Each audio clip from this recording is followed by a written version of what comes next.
Yo, yo, yo, what's going on? Hey everybody, how's it going?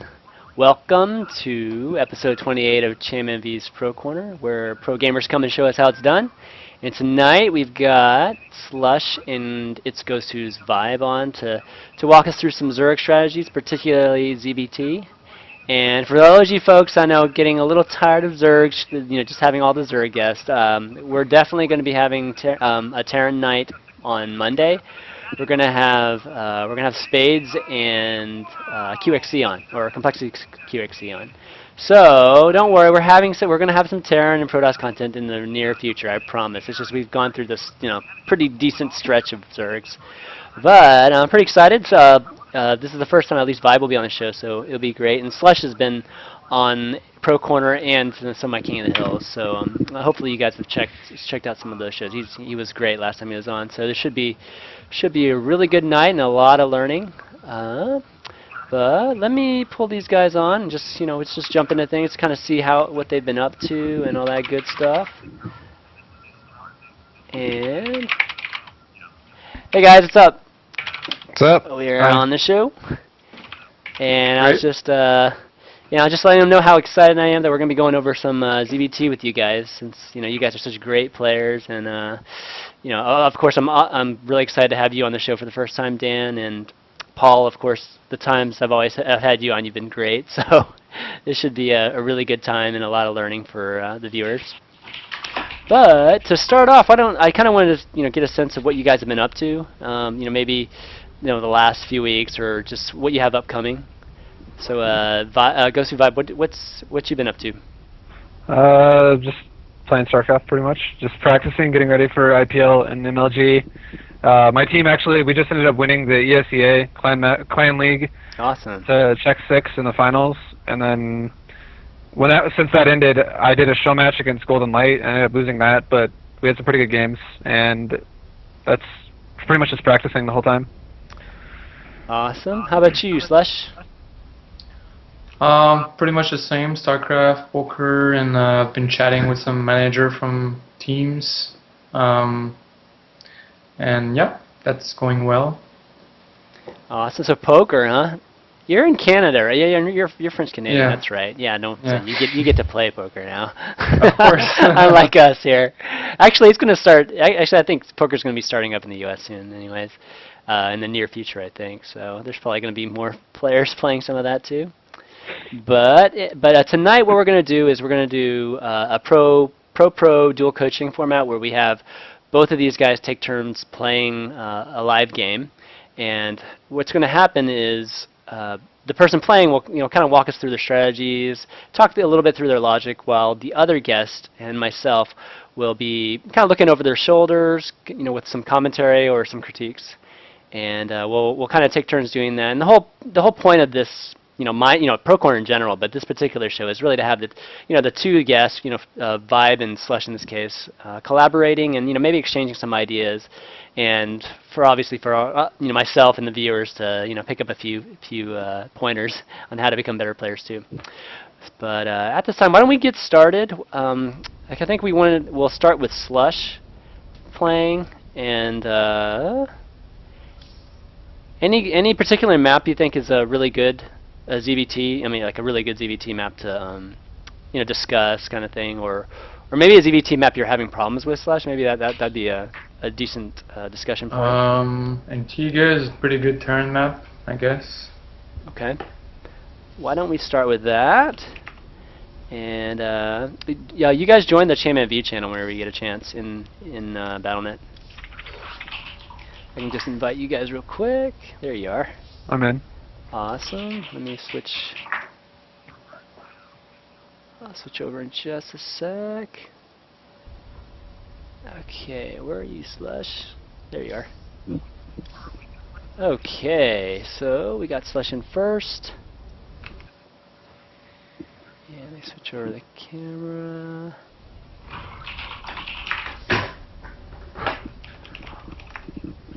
And we'll start this up. So while we're starting up, why don't you kind of talk us through at least your general feelings on the meta game right now, Slush? Reactor Hellion is really popular. and some kind of medevacs bio. It's pretty popular too. We see less and less tank pushes, so I think that's why I think Muta is less popular nowadays. I guess. Yeah, no, I felt like mutas are they're really only really effective now against Terrans who go for like a really quick drop strategy and they just try to harass constantly. Like when I play a player like DDE all the time, he drops nonstop the whole beginning of the game. So it's like if you go on faster, you can still deal with it, but if you go for muta, it may actually allows you to be aggressive because you can deal with it much faster. Mm-hmm. So when getting Infestor, you know, I guess the Infestor link kind of strategy has been really popular lately. When dealing with dropships, is pretty much static defense the best, you know, best semi-solution for it, just so it'll buy some time for your mobile units to get there, or is there a different kind of solution for drops? I think Spine and Spores are pretty good. They just cost minerals. And as Zerg, you always need gas, so I think they're pretty good just to keep them busy until your Lynx comes up and defend. Right. Yeah. Usually it's usually better though in the beginning. Like if you think about it, right off the bat, to just you don't really want to invest into static defense right in the beginning. Like let's say when you're on 2 bases, because it's really not hard to defend anyways when you're on only 2 bases, and Spines and Spores even will put you behind, and literally put your economy a little bit behind. So you should be able to deal with it with Lings then. But once you start going into like 4 bases, 5 bases, whatever, Spines stall for your Lings, like Slush said. So that's when static defense gets really good, is like later on through the game. I see. Okay, so Slush, you're opening 15 hatch, which is pretty standard, right? Yeah, 15-15. Then it depends if I see gas or not. Now it's gas, so I'm going roaches. What number drone scout was that? That's my 13th drone, I think. Okay. So he blocked you in. Is gas stealing even worth it in this kind of scenario? I don't like it, but it's okay to do it. Okay.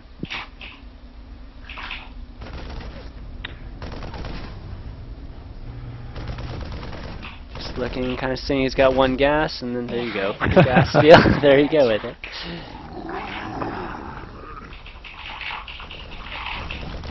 And another thing too, I don't know if a lot of Zergs do this, but whenever I scout a Terran, obviously when you see a gas, you just click on their gas, the refinery, and see how much gas has been mined out of it, and it tells you really well whether it's going to be a command center build or a factory build. Because if you look at their gas and it's only been mined, like, if the barracks is done and they've only mined less than 30 gas out of their refinery, it's probably going to be a command center build, like right off the bat. And if you look, it could be a Reaper, but most people don't do Reaper anymore. And then if you look at it and they've mined over 50 and the barracks is finishing up, it's going to be factory fast. Okay, no, that's good. That's good to note. I've never actually known the numbers to look for. You know, everybody always says click on the assimilator and check, but I'm like, okay, what's that? It's like if the barracks is finishing up and their gas is like they've only mined less than 30 or like less than 20 out of it, it means they built the refinery when it was at like 16 supply. Okay. So or like 15 supply. So that's a really high economy build. Okay. And then if it's lower, then it like cuts into their economy, but it allows them to get Hellions out faster, and it also allows them to make that reactor faster. Right. Okay, so talk to me about the Roach Warren, Slush. Get roaches in time for the Hellions, and it gives me map control. So normally the Terran expect to get map control of the Hellions, but I kind of deny it with it. So I push with like maybe 3 roaches, because the magic number is 6. 6 roaches, 1 shot in the Hellion. Oh, okay. So 3, you actually 2-shot the Hellion, so it's perfect, and you 1-shot Marines with 3 roaches. So I think 3 is a pretty good number, and he's gonna see my roaches, and that gives me time to push my creep tumor too. Okay. And I don't really sacrifice my economy that much, because I don't use that much larva, and I keep 2 roaches to defend. So with that, I'll scout. Right. the three roaches. As soon as I get near his ramp, I scout and with my overlord at the same time.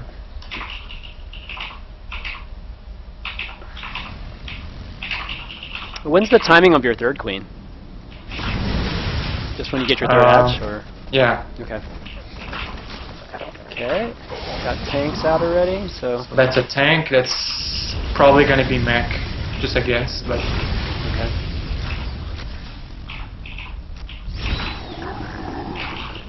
And if your read is mech, how do you? I mean, what's kind of the tech response to?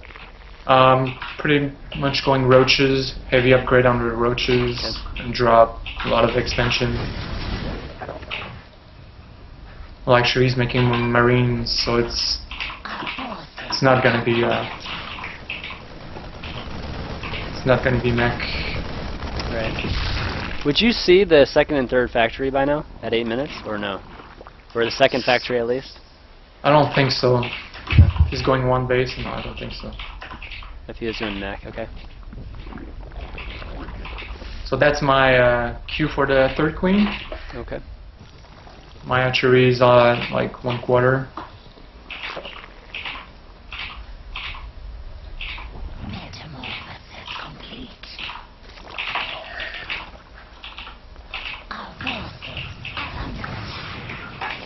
So I denied the watchtower for him always. So now he has to scan and stuff. Mm-hmm. Feel free to jump in whenever, Dan. Or bye. Yeah. Good job. Slush is doing great. Thanks, bro. Even cheerleading stuff, that's cool. Well, I don't know. There's not much to say about the early game. Yeah, I mean, that's true. He's doing well.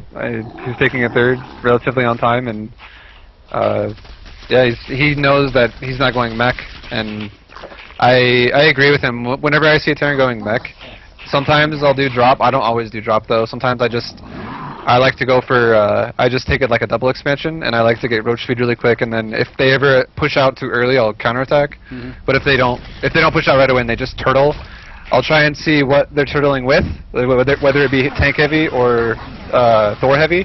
And if they go Thor heavy, I like to get neural parasite, and if they go tank heavy, I like to get muta. Okay. And then if whatever I do from that point on, if let's say he's tank heavy, and I go muta, then I can do an attack until he starts making Thor. Because if he's really tank heavy, he'll probably have 3 Thors at most, or like 2. Right. And if I have like 25 muta, I can easily magic box those and like maybe snipe SCVs or something. Right. And then if he ever pushes out, that's when infestors are like take advantage of. I don't ever like to engage mech until I know I have infestors. If it's a Thor-based composition, because then you can just neural parasite the Thor when they're when they're like not in a choke point, and then you can just run it over pretty well. Right. So Slush, talk to me about that last attack with the Lings. Like, it seemed like he had a lot there, so I was wondering why you decided to attack there. I scouted with the Lings, and I didn't see a tank fired on my Ling, so I thought he only had 1 tank on the left. Mm-hmm. On the right, I mean, on the cliff. Okay. But once you commit with Lings, you can't really back off. So. Okay. Yeah. So you're I just trying to killed get some couple kind of of. Marines. Gotcha. That was obviously not cost efficient for me, but. But you at least you scouted some information, at least at the very, very least. Yeah. Okay, looks like building the spire. Going to hive, or no, it's lair actually. No, it's hive. That's hive. No, that's hive. God, sorry. It's like how are you making it? I know. I was like, damn, that's a late lair. No, I'm just kidding. Yeah, exactly. Pretty good. Yeah. Yeah, unfortunately, he scanned it. So when he scans, I think the safer play is to go Broodlord, but to play defensive with it instead of offensive. Do you suspect a push though after the scan? Because usually. He took a third though, so push probably isn't going to happen right away. Okay. Yeah. If he went that heavy into economy, if he did push, his push would be pretty small. Okay. Because he can't scan everywhere. He cannot even scout inside the middle the watchtowers. Right. I see. Okay. Yeah, I just. And I'm getting my creep pretty far, so. Yeah, the creep spread's great. getting there. Alright, so Helion's going to be easily taken care of. Okay, so you got that Ling and Infestor composition now, getting 2-2. Yeah. And still really just waiting for broods, right, before Yeah, obviously rolling less out. siege tanks. Can't really do anything. If Slush pushed right now into the Terran turtling on 3 base, even though his army's smaller, if you're pushing into bunkers and choke points and siege tanks and spread marines already, your army is like infinitely cost inefficient. And then if the Terran decided to push out while Slush is trying to transition into Broodlords, he could easily like he then has open wide area advantage, and he also has creep spread, like fighting on creep advantage, and that put together, like you can easily land your it's a lot easier to land your fungals then, and then like surround and flank Terran army when they push out, and then you actually get the cost-effective fight at that point. Right. Do you ever just counter? I mean, like when they are pushing right before Broodlords, I mean, is the decision to counter usually, you know? It's something you can always do. Like when he moves out, run Lings into his base, that kind of thing. Yeah, exactly. You can always do that.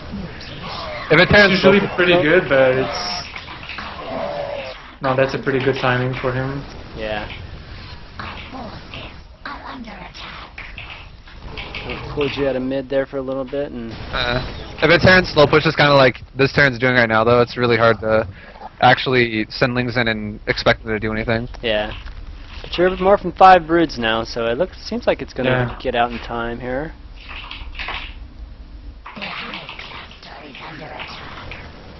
Got a good number of infestors, kind of split between your 4th and the main areas.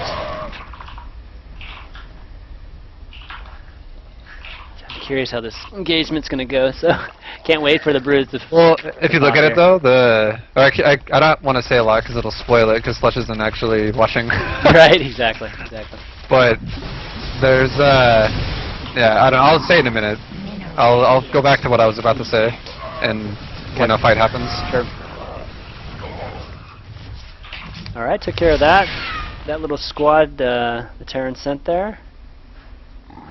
There's another squad pushing up.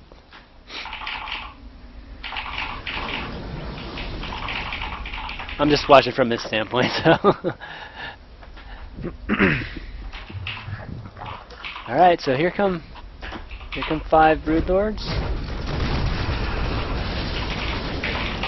Okay, so attacking when the tanks are in siege. Oh, running back. Okay.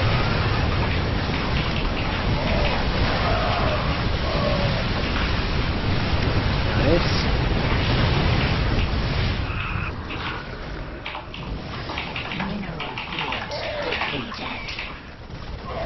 Cleaning up a lot of Marines there.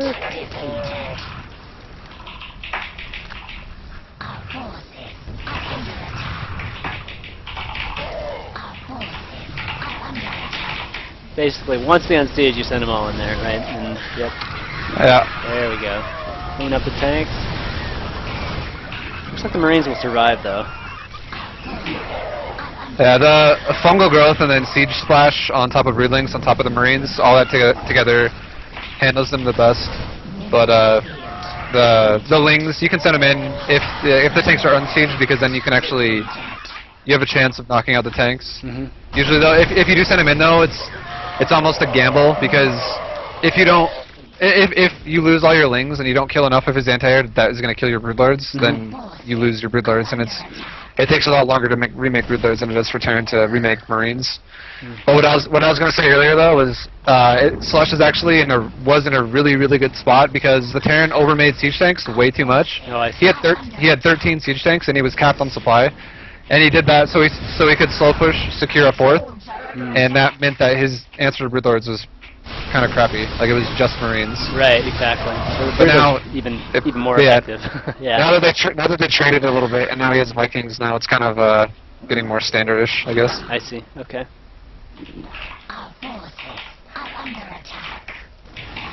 Okay, so a little pack of Lings on the left here, trying to get by these guys. Oh, and the attacking. Oh wow, that's some good fungals right there.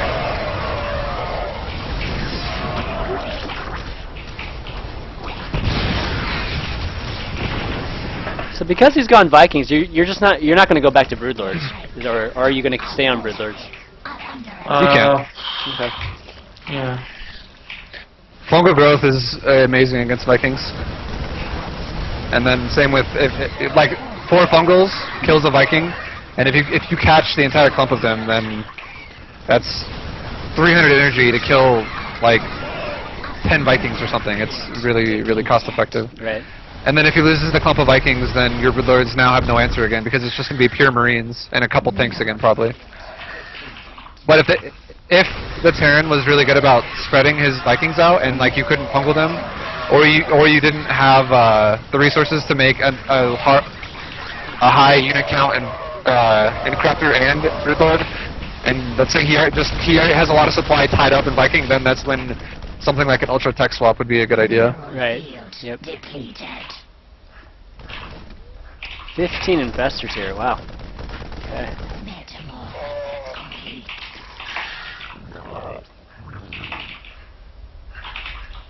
Mineral forces are under attack.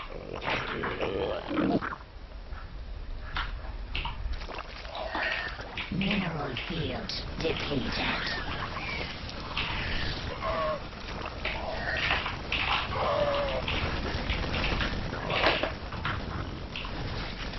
Those Marines, man. Jesus. They just don't die. That's like 3 fungals right there. That's crazy.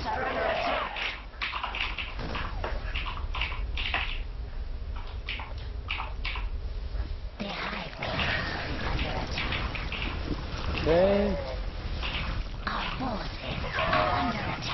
And this is why this map can be sometimes pretty hard against Terran. It's so easy for Terran to secure the middle of the map, Right. especially when it was a gold before. That was kind of ridiculous. But like it's really hard now for Slush to take a base and actually hold it, because Yeah. like he can't really, like the base he has now is the one in the middle of the map, but it's so exposed because of just the high ground terrain of this map. Right. So I mean, yeah, Slush is in like a really hard spot now. Looks like you're gonna go for the Broodlord kind of break though. Again. I have to. There's no way for me to win if I don't. So. Yeah, when a Terran is like set up defensively against you, you can't go ultra, because especially when they have tanks, because when you're running in to his army like that, especially if he's got a planetary fortress and a nice spread already, Right. he's gonna lose like a third of your army before you even start killing his. Oh, I see. Okay, got a little harassing there with that little pack of lings. Okay, but here we go. Oh, that's a lot of Vikings though. Good fungals will take care of it, but Yeah. the one thing that Slush is kind of screwed with right now is he only has 5 Broodlords, so it's going to be he has to get like extremely good fungal growths to win this fight. Because 5 Broodlords that's kind of like on the verge of it's like really fragile. It's not really something you can push with that effectively, because they don't have enough like damage output and blockage of the broodlings to actually be efficient on their own. They can just bum rush your Broods. Yeah, exactly. He can like run out and just kill these Broodlords pretty quick, because they're just like really weak in a small number. But if he doesn't siege up and he only runs units out in clumps that get fungled, then Slush can still win. I'm just gonna bring my queen since I'm running low on money. Okay, and just kind of transfuse the Broods, right? Yeah. Okay. Yeah, like it's actually it's so good that the thing about transfusing Broodlords is the fight when you have a fight that's like Infestor Broodlord versus whatever, the fight will snowball one way or the other extremely quick. If whoever is playing against the Broodlords goes for like the suicide, I'm gonna kill all your Broodlords as fast as possible, which is what that's how a lot of people try to counter that, is like they'll blink all their stalkers under it, or they'll just impact and charge your Broodlords. And when they do that, if you're transfusing the Broodlords that are within range of getting shot at by whatever's underneath them, and the rest of his army's getting fungal growth, and you actually manage to keep your Broodlords alive, his entire army gets itself put in a really bad position, and it all gets locked down and rooted to the ground while taking damage. And if all your Broodlords stay alive, then it's like ridiculous how much the fight will go in your favor. Right, right. Which is kind of what's happening right now. Yeah. Like everything's getting fungled and dying because he's not taking it patiently and spreading his units out. He's just running it in bulk and getting fungled and dying. Right. All right, pushing in now. Actually, getting rid of some tanks.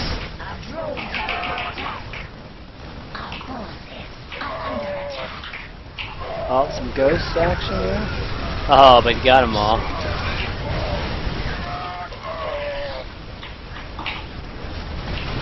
Like right there, he just slammed all his Marines, Right. ran in, and like 17 of them just got They fungled and just, died. yeah, and they just melted Now, away. and now Slush now has the opportunity to have map control again and take another expansion, or he can just kill him right here.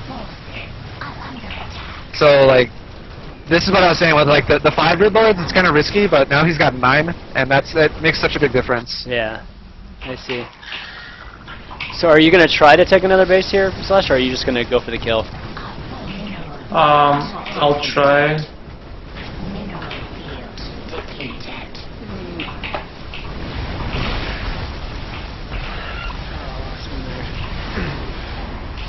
Oh, a decent EMP there. Whoops.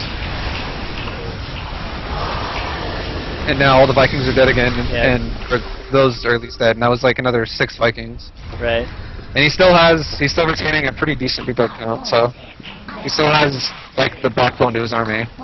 It's really more about the fungals than it is about the Well, Broodlords, the though, right? Broodlord count, the Broodlord count's really important just because it actually it allows you to actually push in, and the Broodlords themselves could actually do damage, and that's what forces the Terran to have to do something like, I need to kill them now, because I'm going to lose whatever position I'm trying to hold here if I Right. don't kill them now. I see. And that's why the Terrans panic and try to kill it quickly. Right, I see. Oh, yeah, but once the Broodlord count gets to 5 or less, it gets pretty, it starts killing pretty slow. Right. And then also, it doesn't have any survivability either, like I was saying, because it doesn't really spawn through things faster than whoever is playing against them can kill them. Mm-hmm.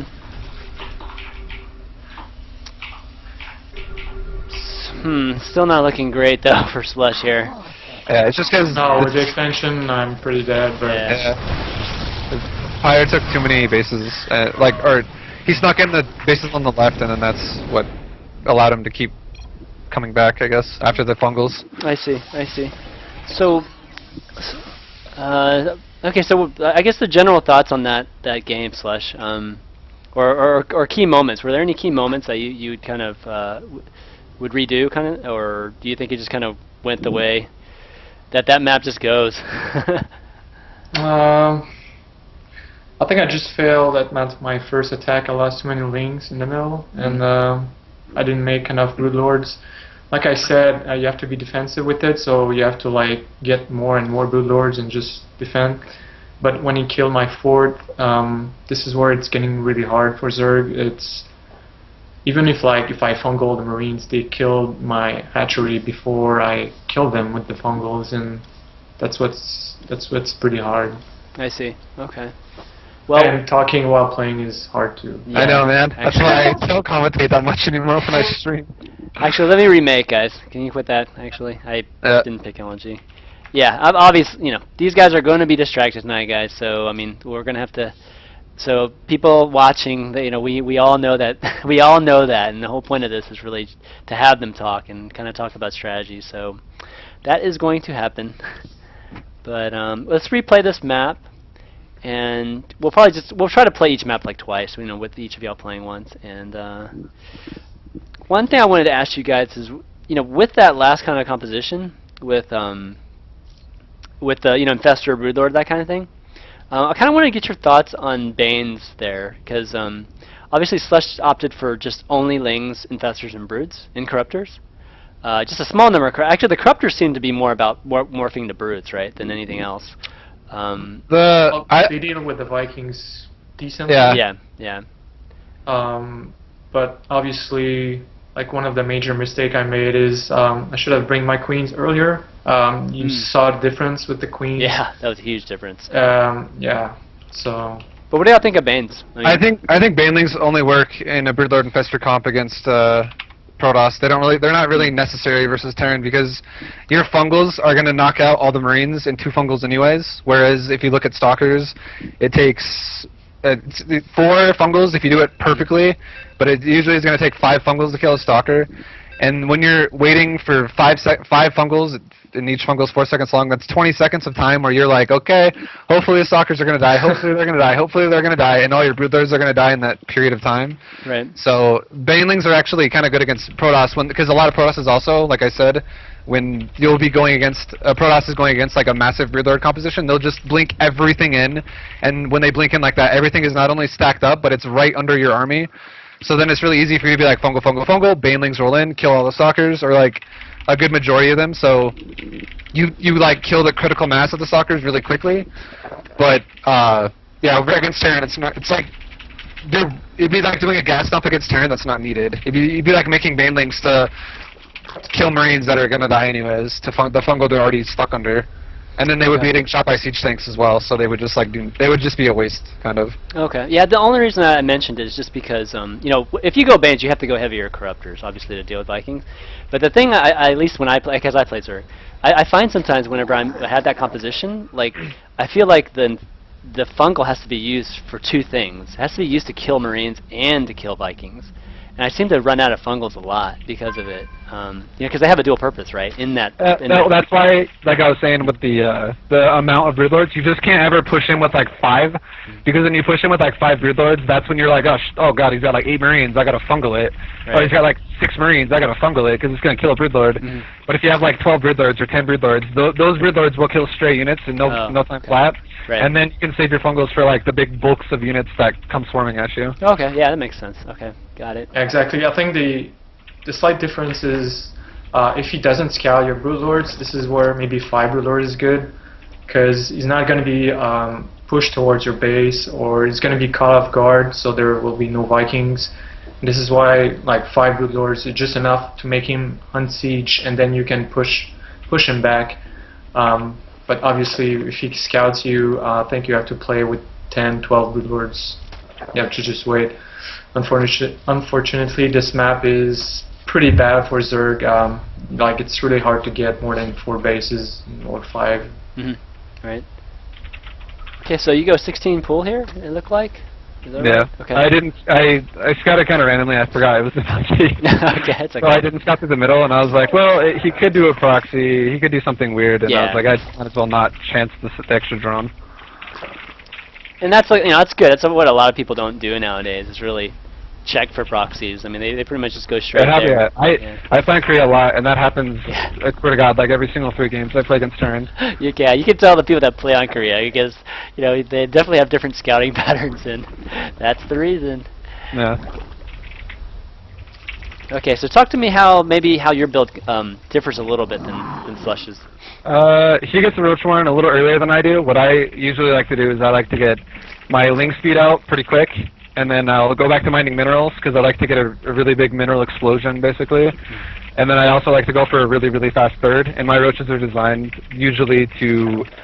I'll get a Roach Warren, but I'll get it a little later, like I said, and they're designed to like push back the Hellions, obviously, and they're also designed to secure my third without Hellions killing my drone, and to creep spread, basically. Okay. And I'll do a similar build to what Slush did last game. I'll do Infestor Ling into Broodlord. Okay. So one thing I noticed that's different than Slush is you don't throw down the creep tumor with your the first 25 energy you get from your second. It's because I take my drones off gas, so I have the minerals to support it. Oh, I see. Right. And the difference is when like the second inject pops out, the roach horn is up, and you don't need like 8 larvae for roaches. So that's why I use the tumors instead, since I go roaches quicker. If for example I don't scout the gas, I use both injects and get drones instead. Okay, yeah, that makes sense.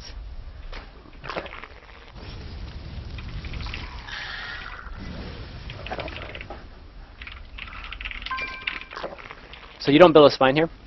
Nope, because I'm still getting roaches, but this is why I got Zergling speed pretty quick, is because if he does commit, my link speed, like when he has only 2 Hellions, my queens can deal with that no problem. But if he did commit with Hellions and like run like 6 of them into my base, I'll have link speed at that point, Okay. and then I can just like get a good position and surround or something.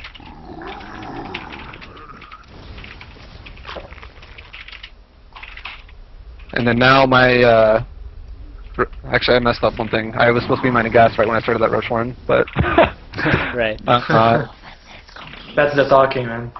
Yeah, exactly. That's the talking that always screws up builds. Alright, well I'm just gonna force these aliens out with lings then and expand behind it. How many roaches do you typically build? Like when if all 4. things. I do 4. Okay. And he went blue flame, Flame. so now I need to make more lings like right now because I don't have enough gas to make enough roaches in case he decides to run around me. Mhm. And because blue flame that shows he's more committed to Hellions than just like, oh, I'm gonna poke at you and go Marines. Mhm. Like he could still be going Marines, but that blue flame is kind of scary sometimes, because he could be going like double reactor Hellions on me or some crap like that. Right. It's like why invest that resources so early if you're not going to. Right, yeah, I gotcha. So now I'm gonna make 6 roaches now instead of 4 because I want to have more control.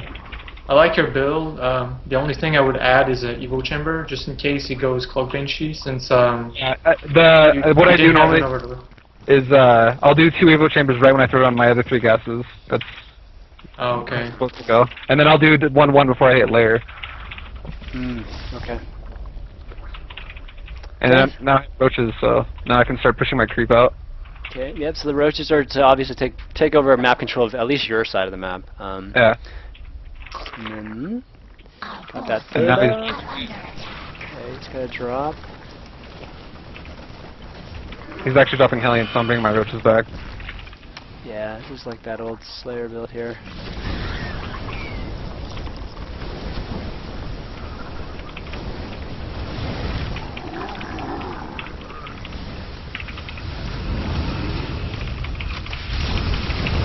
Alright, got 2 of the Hellions here. We're gonna make it all the Hellions here.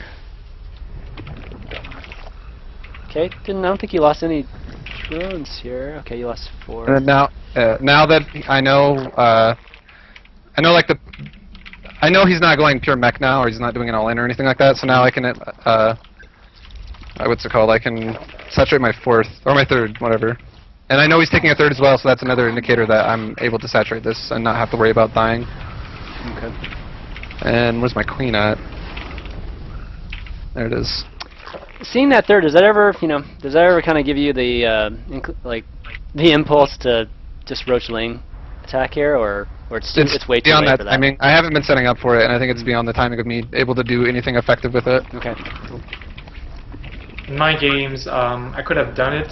Obviously, I scouted the 3rd in his main, like the 3rd CC. Right. But with the siege tanks, it's pretty risky. Like I scouted the siege tank in front. So that was pretty risky from him. If I went near the, it would have been good. Mhm. Now I got quite a few tumors now pushing out on the map. That's looking. The creep spread's trying to look good now. Okay, here comes some more Hellions.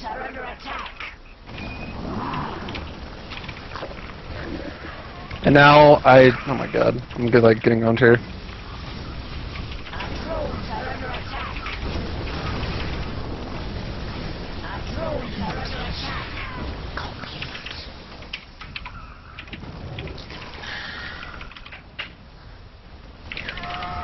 Sorry, I'm making this build look pretty bad. This build is actually really strong, but I'm doing it like shit, so. It's okay.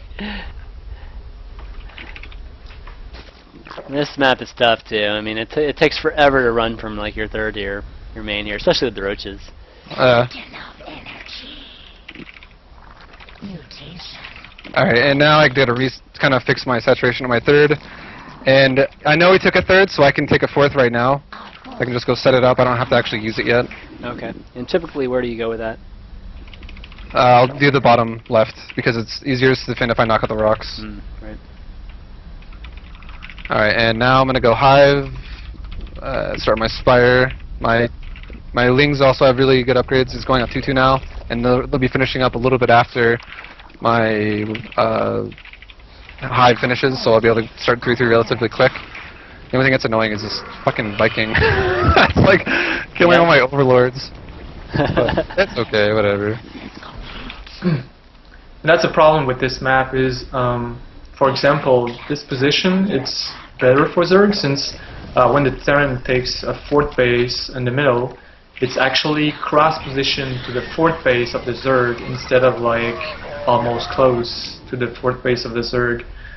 And the other position, if like the Zerg is top right or top left and the Terran is top right, it's harder. Oh gosh. Since the fourth base is close to the fourth. Right. That'd be really, really hard to take a fourth.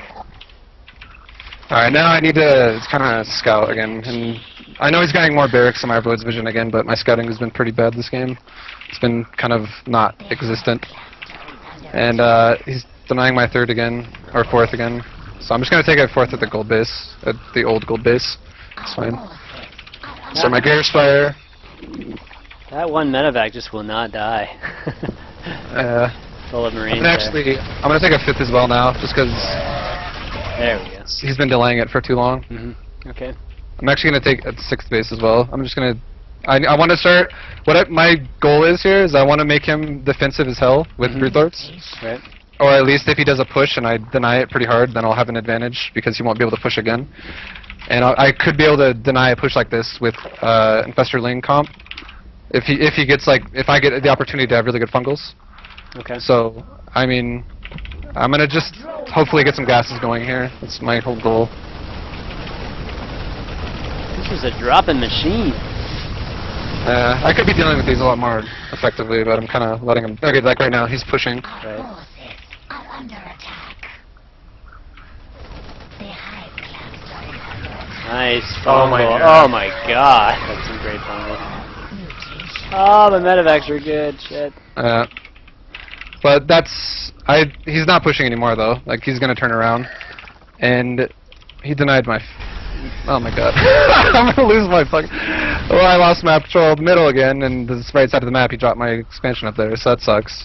But I have Broodlords coming now, so I'm going to be able to actually counter push now. I have a pretty decent amount. I'm going to have 9 as soon as these last two finish. I see. Okay. Just kind of where the... This Broodlord pop is kind of where the pendulum swings. Fuck. I want to kill these Marines, it's killing all my creep. Nice. And now he's got the gold, or the old gold, so... yep, I need to take care of that quickly, and I really need to spread my lings out, because I keep letting these drops do damage. And these tanks are annoying. Popping you every time you run by. Dominated this game, man. God. I'm going to saturate my fourth a little bit. I'm not going to fully saturate it, but just a little. Okay. And now he's dropping me on the right side. Hopefully those queens kill it. There, good job. Queens. Motion. Alright, and now here comes the push. Okay. Kind of. And now I haven't seen Vikings yet, so I feel like he's in a similar situation this game to me as he was in last game of Slush. And I'm going to get some really good fungals on these Marines right now. Nice. What the hell kind of fungal was that? That was... That one, yeah, Fester just walked up there. That was good. Still got and it. Now he denied my my base on the bottom, which kind of sucks. I'll just retake it one on the right then. But you're denying him now his fourth, though. Yeah.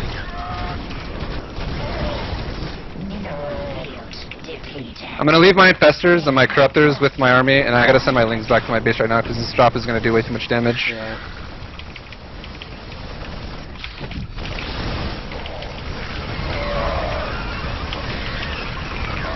Nice, cleaned it up though, and still taking out the fort here. Alright, now send my lings back up. I still have my Broodlords to cover, or my infestors to cover my Broodlords in the middle. Yep, yeah, you got quite a bit of energy too, so. So now I just need to make sure, looks like he's trying to take top middle, or he's doing something up there with his Marines. Nice. Denied. Now fungal these Vikings, back my Broodlords up, and knock them all out. Yeah, your corruptor count's pretty good here. Fungal these Marines, if I can. A lot of Marines, holy shit. Yeah.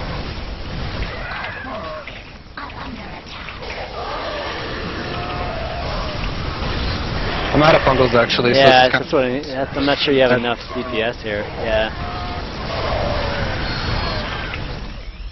Yeah, I don't know. I played that. I didn't do this nearly as good as I could have. And now my main's being mined out, so I need to transfer some resources over.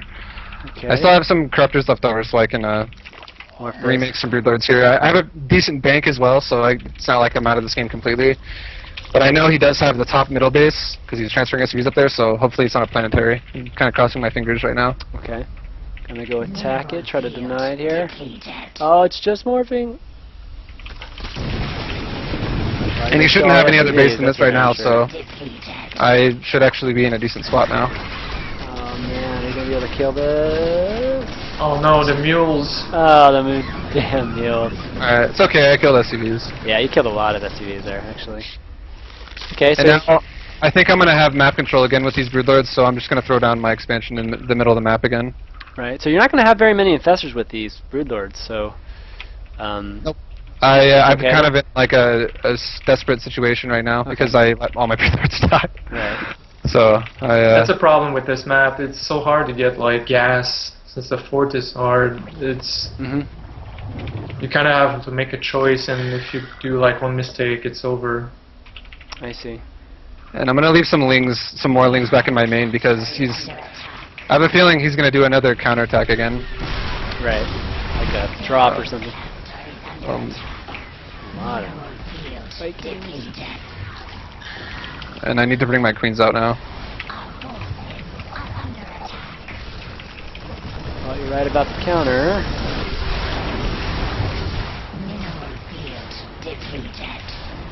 There we go.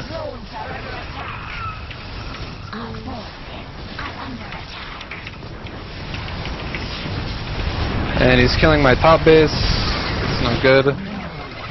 Wow, that's a lot of Marines. Yeah, and he just... I lost. I can't win this game now. I messed up way too much with my fungals. I had like really, really bad fungals this game. Okay. Alright. Well, that's enough of this map. Screw this map. Do you guys typically veto this map? No. There's the worst maps in that, like in Tomb Valley. Well, yeah, that's true. Tomb Valley is pretty bad. That's true. I veto this map. Well, I used to MLG and other tournaments that allow me to veto a map. With the removal of the gold, it's better, but it's still almost the same. Okay, let's try a different map here, and so on maps like Entombed and Antigua there, where it's really hard to take a fourth, do you guys just do 3 base timings or that kind of thing? I mean, do you kind of feel like it's... Well, Entombed, I wouldn't say it's hard to take a fourth on that map. Okay. That map is just really stupid because it's not cross spawn, and if you're on the same side of the map, if you're both on top or you're both on bottom, the push distance for whoever you're playing against it's like 2 feet. Like they're in your base in no time at all, and Right. You have like no time to react, and you can't counterattack at all. And like a Terran could tank push from his third, and he could do 3 tanks all within range of each other, and he could be shooting on your ramp at your third. It's really dumb. And then it's the same with Protoss. Like they can just like do a timing push, and it's out of their base and in your base in like 5 seconds. Right. Okay, so let's get Brian and your spades in here, and we'll run it on Daybreak. And obviously Daybreak's a much better map for Zergs. Yeah, the break is, I think, the best map in the whole map pool. It's pretty balanced and pretty well designed with a couple of choke points, but still some wide areas. So. Damn, if chat's frozen again. I gotta unfreeze it here. There we go. Okay, so talk to me the difference between playing on this map versus Antigua.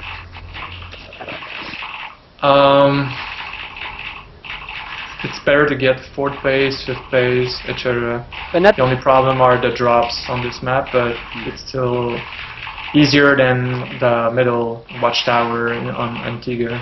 That's a pretty hard spot to defend. right. So nothing really changes though, strategic-wise for you. I mean, you're No, pretty it's much. all depends on my first scout, my first drone scout. Okay. Yeah, it's funny how, I mean, obviously it's common sense, but it's interesting how crazy and how, you know, the strategies are, the same strategies are so much more effective on different maps. I mean, it's such a problem. I mean, It's just Zerg late game is the most gas intensive race out of all three of them, and then Yep. on maps where it's really hard to secure the bases beyond the 3 bases you get from the beginning. Mhm. It's maps like that. They don't really support a Zerg really well unless you have complete control of the entire game the entire time. Right. It's really hard for you to actually sustain a late game strategy that's gas heavy like Broodlords and Infestors. Mhm.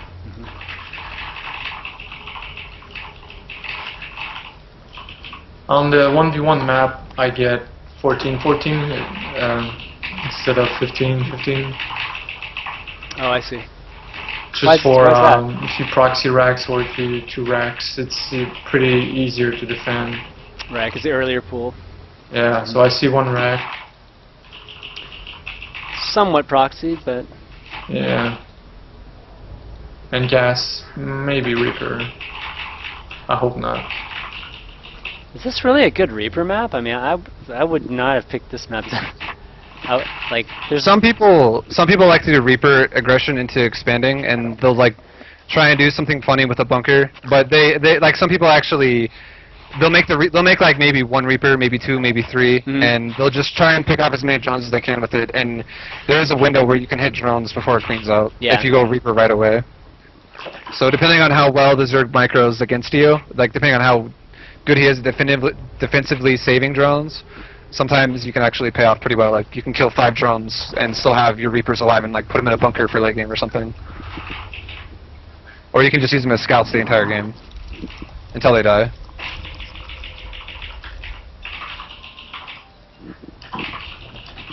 But yeah, definitely a map that allows Reapers to use their full abilities would be a map like Tal'Darim, where there's cliffs all over the base and they could just jump up and down anywhere they want. At least on a couple sides of it. right.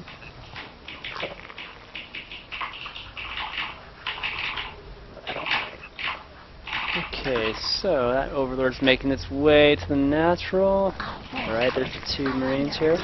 I've actually stopped sending my Overlord like that because I play Juan. He used to be 6 Strikes Yeah, Mage or whatever. Mhm. He always kills my Overlord. Yeah, he does. I do that.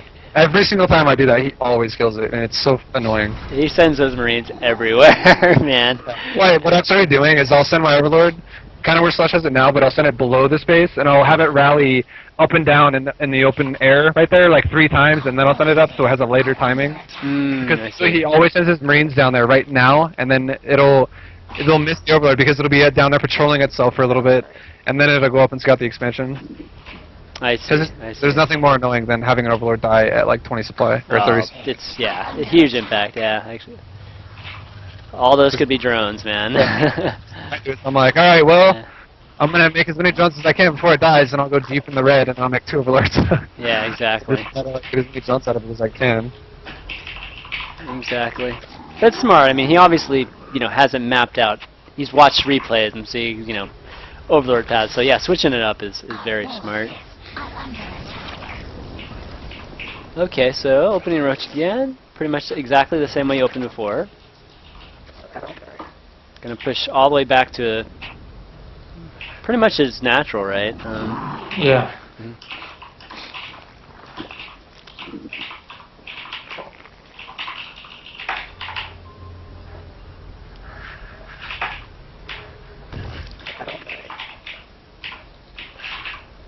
Okay.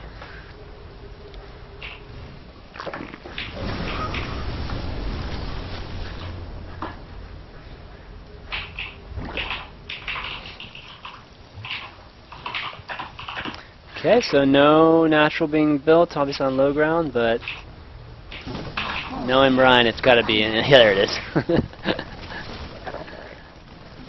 Pretty standard looking. He's got a. So you got concussive, that worries me a bit. Oh, I see. I'll put down spines. I think he's gonna do like a timing with Hellion Hellions and Marauders, yeah. The same kind of logic, I guess, right? Like with the blue flame, if you're gonna, I mean, he's investing in it early, so he's obviously gonna want to do something with it early, right? Yeah, I'm actually surprised that. I guess he did the elevator to me last game, not spades, obviously, but pyre. I was actually thinking he was going to be way more aggressive with Hellions last game when I saw blue flame than he was. Right. Yeah, I remember we were talking about that. I mean, there ended up being aggressive because he dropped 2 blue flames, right? He dropped Marines into my main, but I thought he was going to be like hitting all my bases at the same time as soon as he saw my third. But it was more like one at a time. Yeah. And then needed 1/10 attack 2 at a time, but it was normally when you see blue flame like that, or when you see something out of the ordinary, you think that it's going to be a big timing or something big in the beginning. So you have to play safe. That's why Slush built Forest Pines. Because if you just flip the coin and you don't play safe, which is how some people from North America do play. Right. But you're just hoping that he doesn't do what he might be doing, and then because if he does, you die. Right, and that's more of a coin flip, like you were saying, and we don't like to play that way, right? We don't have to play that way. Why play that way? Obviously, but you still got vision of the whole map, pretty much, and. Okay, yeah, the spine are not wasted. Obviously, it's better. It's drones, but they're gonna prevent drops in the future. So yeah, you guys uproot them and move them around. Exactly. So it looks like you're going 2-base Muta here. Yeah. Actually, I tried to get a 4th, but not a 4th, a 3rd. So talk to me about mutas on this map versus Infestor, or just wide mutas right here. It's just because you got the tanks.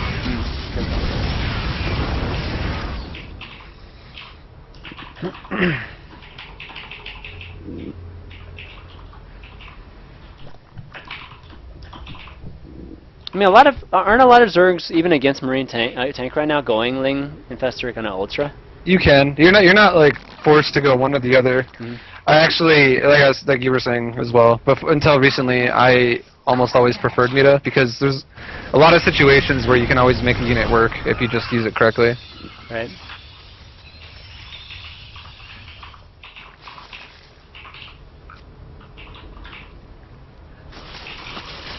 I'm just getting these initial Muta. I don't like the mass Muta style. I know some people like it.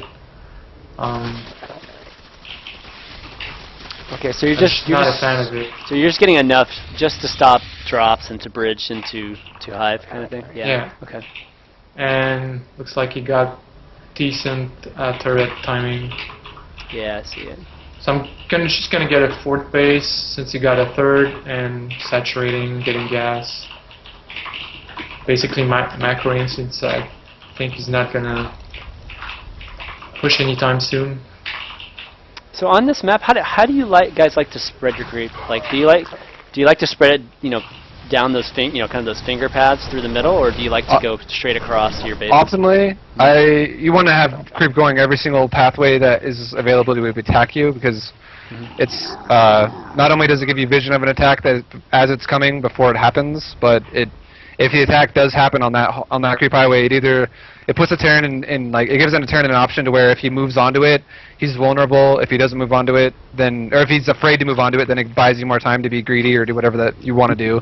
Okay. So I mean, optimally on every map, you want to have creep going every way and like every direction that you can be attacked from, and that's in this map it would be all 3 directions: top, middle, bottom. Okay. But if you had to pick one, then you just do whatever one that you're currently doing. I don't think there's anyone that's like more commonly used, because it's every game someone, even if a pathway is more commonly used, someone could just attack somewhere else, and if you don't have creep spread in that hallway or that pathway, then you're gonna have to fight off creep. Right. I see. Okay, so Meta's obviously being very, very active, and Hive's almost done now, so obviously working towards that Broodlord Infestor-Ling army again, right? Yeah. Okay. I'm not a fan of Ultras, even with the buff, well, not the buff, but the nerf on the... So how much of the strategy right now revolves around denying a fourth, or... Okay, here we go, the push. I'll talk to you about after this push.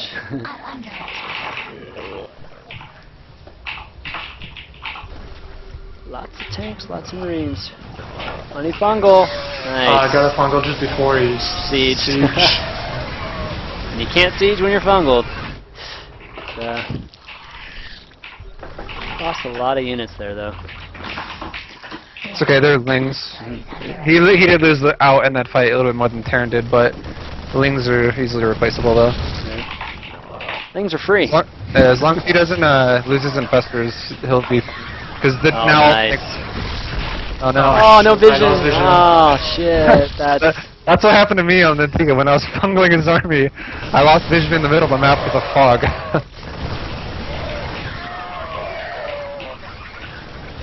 I still got it, though. But yeah, Somehow my queens got Undying.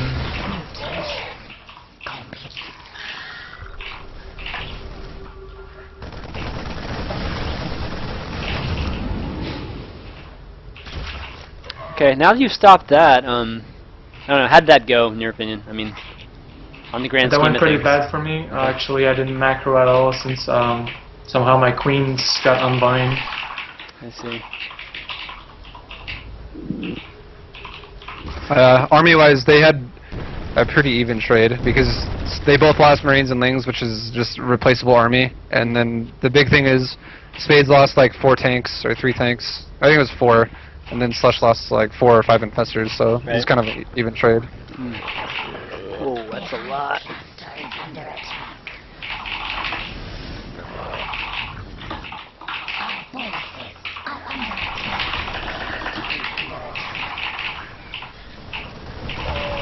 Yeah, I'm pretty dead at this point, Yeah. unfortunately. Mineral field depleted. Our drones are under attack. You countering, or are you swinging around? Okay, you're swinging around. Okay. Our forces are under attack. The high castle is under attack. Mineral field depleted. Getting all the tanks in the back here, but not going to be enough though. Yeah. So it's all about the queens. I'm really sorry about that game. It's okay. Just not being able to re-macro, basically with his reload. Yeah, because definitely. when I bind my queens, for example, on the 4th, somehow it was just this queen on the hotkey instead of all my queens. So. I see. I'll be right back really fast. I'm gonna get a glass of water. Okay, cool.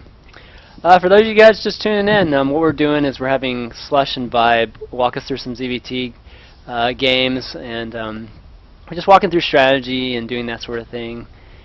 And if you like what you see, be sure to click the follow button, guys, and follow my Twitch stream. And let's see what kind of questions we got while got a second here.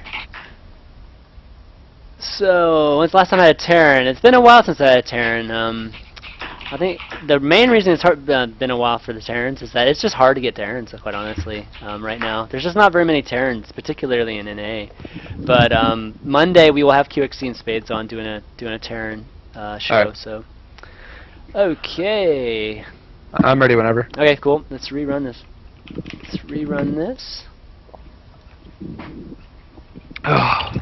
Man, this Terran player's just beating up on my guests. What's up with this? It's okay, man. We're just entertaining everyone. Exactly. That's all we care about. It's all for learning, right? Oh, and thanks to Pyre for playing the games before. Infinity 7, guys, good team. Check them out, or check their players out. Alright. So I don't know what I'm gonna do yet. I'll decide Cool. off scouting. Okay. But I'm kinda feeling like Mita. All right. And then if you look at my overload right now, this is what I meant by what I do with it. I send it here, then I go up, okay, and then go up. Because if I don't do that, it'll fucking die. You actually juke it Always like die. 5 times. That's Yeah, cool. seriously. Yeah. I can't stand it when my Overlord dies, and it's always because every time I just do it like straight in the third and then up, like every Terran just like scouts it. I feel like it's so annoying. Yeah, I mean it's so easy for a Terran to figure this out. I mean they just have to watch a few replays and they're like, oh okay. Yeah. You know, it's pretty. What I've done, I think you can't see Vibe, but hold on, I'll ping in the map. I send my Overlord there. There's like a pillar or something, and they can't get the vision. Is it the blue square thing? Yeah, Yeah, it's on top. It's on top. And once you get there, and after your first scout, you hop on the second pillar, which is here. Yeah.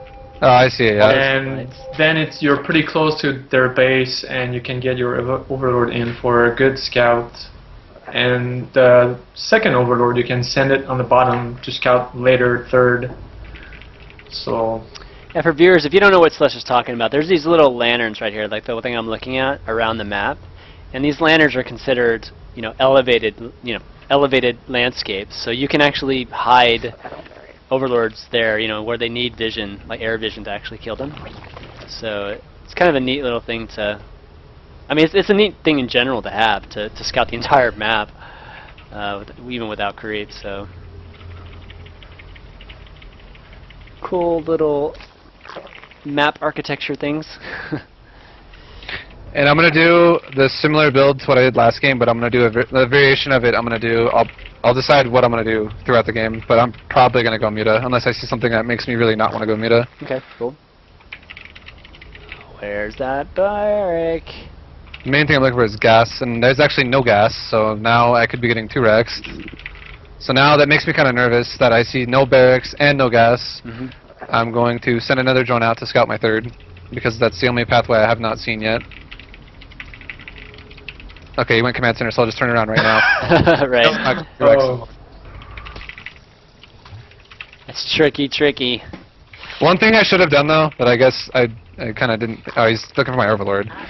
One thing I could have done that I wasn't thinking about is I could have counted SCVs as well, and if I would have saw anything around 10 to 11 SCVs, because that would have meant 2 of them are out building, I would have known it was a 2 Rex. But if I would have saw anything around 14 or 15, I would have known it was a 1 Rex command center. Ah, okay. So 10 SCVs or so. That's usually a tell. Okay.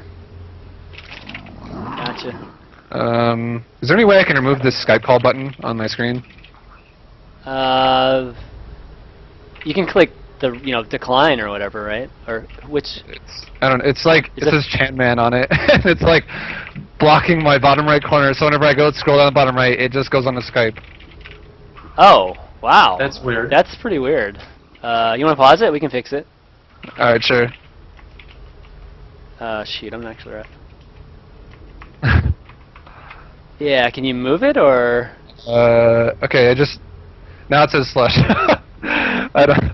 Is it this actual call? You can move the you can It's minimize it. when I tab out, or not tab out, when I click off of Skype when it's not actually my selected program, it pops up a little button. Huh. And I can't right click it. Or I'm gonna hit X and hopefully I don't drop the call. We'll see what happens. Okay. Can you hear me? Yeah, I can hear you. Yes. Okay. Huh. When I highlighted it, a little X popped up. Oh, I see. Okay. I don't know. That's weird. So that's why you've been losing. Yeah, dude. Yeah, man, this little button. Exactly. That damn Skype button. Look at ChanmanV's fault. Damn it.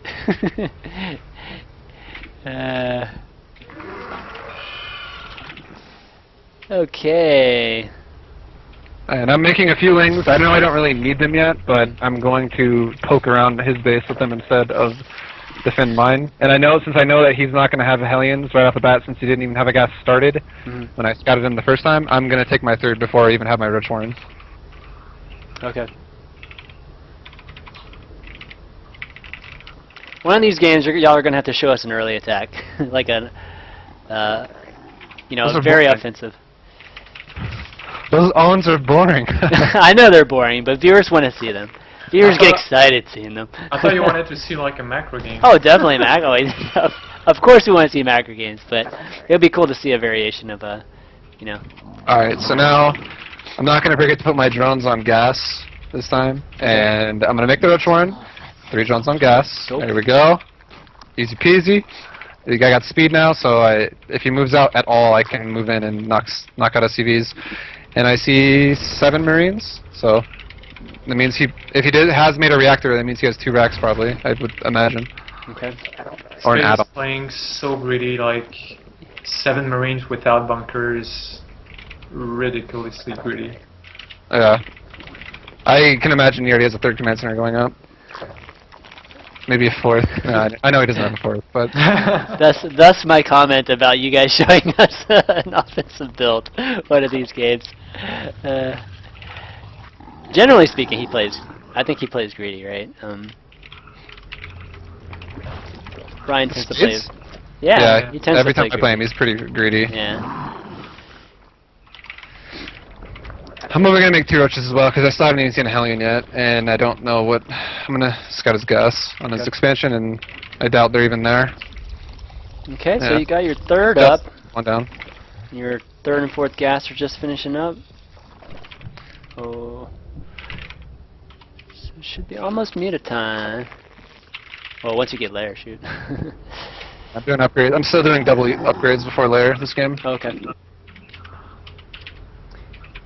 And that is for maybe the 9-10 minute kind of marine tank push, just to be able to handle that? Yeah, and I just like to have my lings upgraded really well. I feel like I can still go meta with a nice upgrade on my lings at the same time. Like I don't have to commit all my gas resources, and I don't have to tech into meta right off the bat to make it work.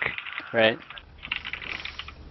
And now I'll start my layer, and I feel like I am going to want to go meta this game, because it seems like I would imagine he's probably going to go into drops, unless he has a bunch of factories that I'm not seeing, but I don't imagine that to be happening because I only saw 1 gas at his natural that just got taken recently. So I think he's going to be going heavy marine. Okay. And he may think, I don't know, he sees my banding nest, so he might think I'm going meta, but we'll see. And I'm also going to start a macro hatch right now. My supply right now should be, I would say my worker count right now should be about 70. His would probably be about 55 if he's, or like 60 if he's really greedy. And our supplies are, I'm probably behind by 10, I would imagine, if I had to guess. I don't know how close I am on that, but that's what I think.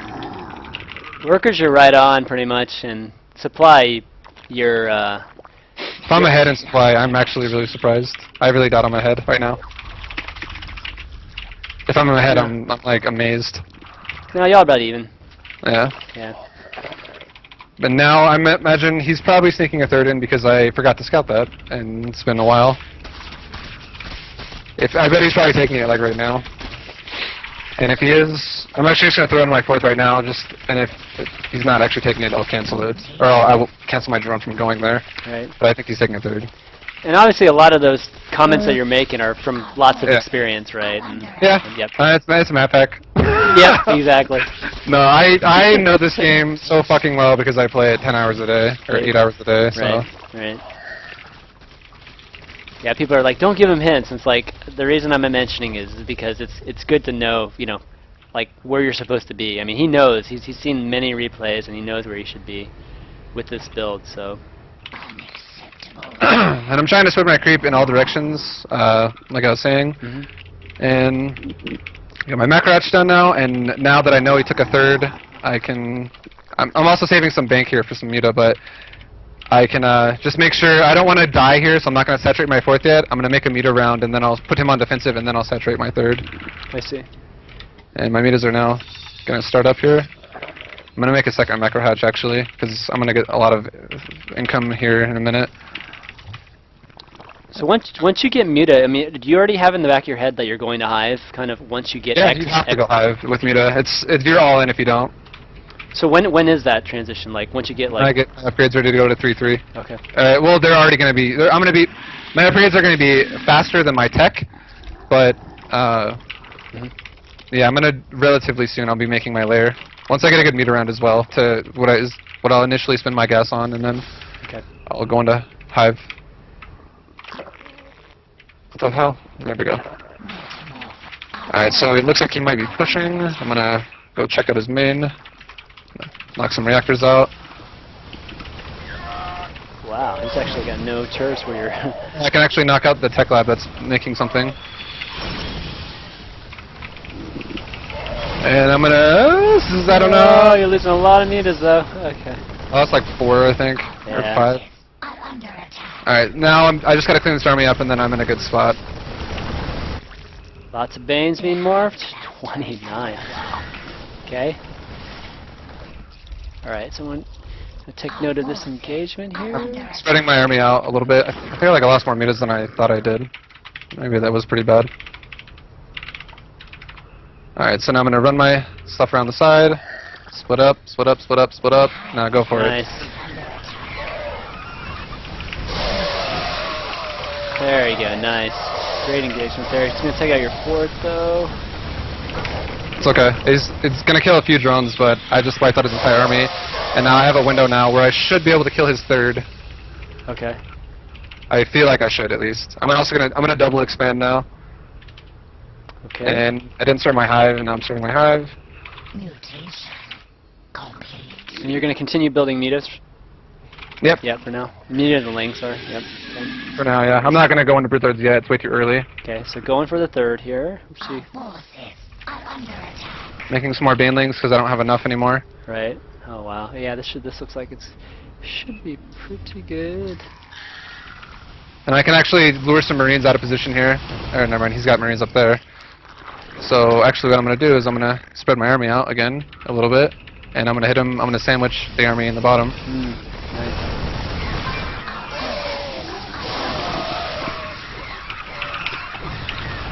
Oh, they grouped together. Get this. Oh, going after SCB. Yeah. Nice. That was a decent... That was... Actually, if I kill this 3rd... Or I'm not going to kill it. Oh, so close though. Shoot. If I killed that 3rd, that would have been a game-ending trade for me. I would have won right there, but he held on, so it was good for him. You killed quite a few SCVs Yeah, there. it was still a good trade for me, I think, because I double expanded and now I'm on 5 base and he's restarted. Like, I denied the 4th command center and I also knocked out a good portion of his army. He does have a bigger army than I want him to have right now, but I knocked out a decent portion of it and I knocked out a lot of economy for him, so as long as I hold this push, I should be in a good spot, pretty much. Okay. And I might have to sacrifice that newest base I made in the middle of the map. Alright, which is okay. It's 300 to delay him in time for another round of units, probably. Yeah. That's not so bad. Yeah, I'm gonna have to sacrifice it. I need more banelings than I currently have. Alright, sending some units up there, trying to cut them off. Oh, he's got tanks there. Shit. I might actually lose my other base as well. Yeah, he's kind of got you pinned there. I don't have time to spread my stuff out, so I'm just gonna go for it. This is never what you want to do. You don't ever want to be like, oh, I'm just gonna run into turn and engage. But I kind of had to. Mineral field depleted. Yeah, that's... If I would have held that attack and not lost my bases, that would have been really good. Now I feel like I'm a little behind. Right. Do some damage here. I should be able to kill these Marines though without losing both my hatcheries here. Right. Yep. We might not lose either of them, actually. Oh, nice. They got a decent surround on these guys. Killed. I'm gonna kill all these medevacs, which is really nice. I'm gonna retake my 4th again. Oh, well, I made drones just now and he's attacking again, so... Oh, you do have... You might have enough here, actually. Oh, it's gonna be close. I just made drones that I got some links coming out, actually. Mineral field depleted. That should clean it up.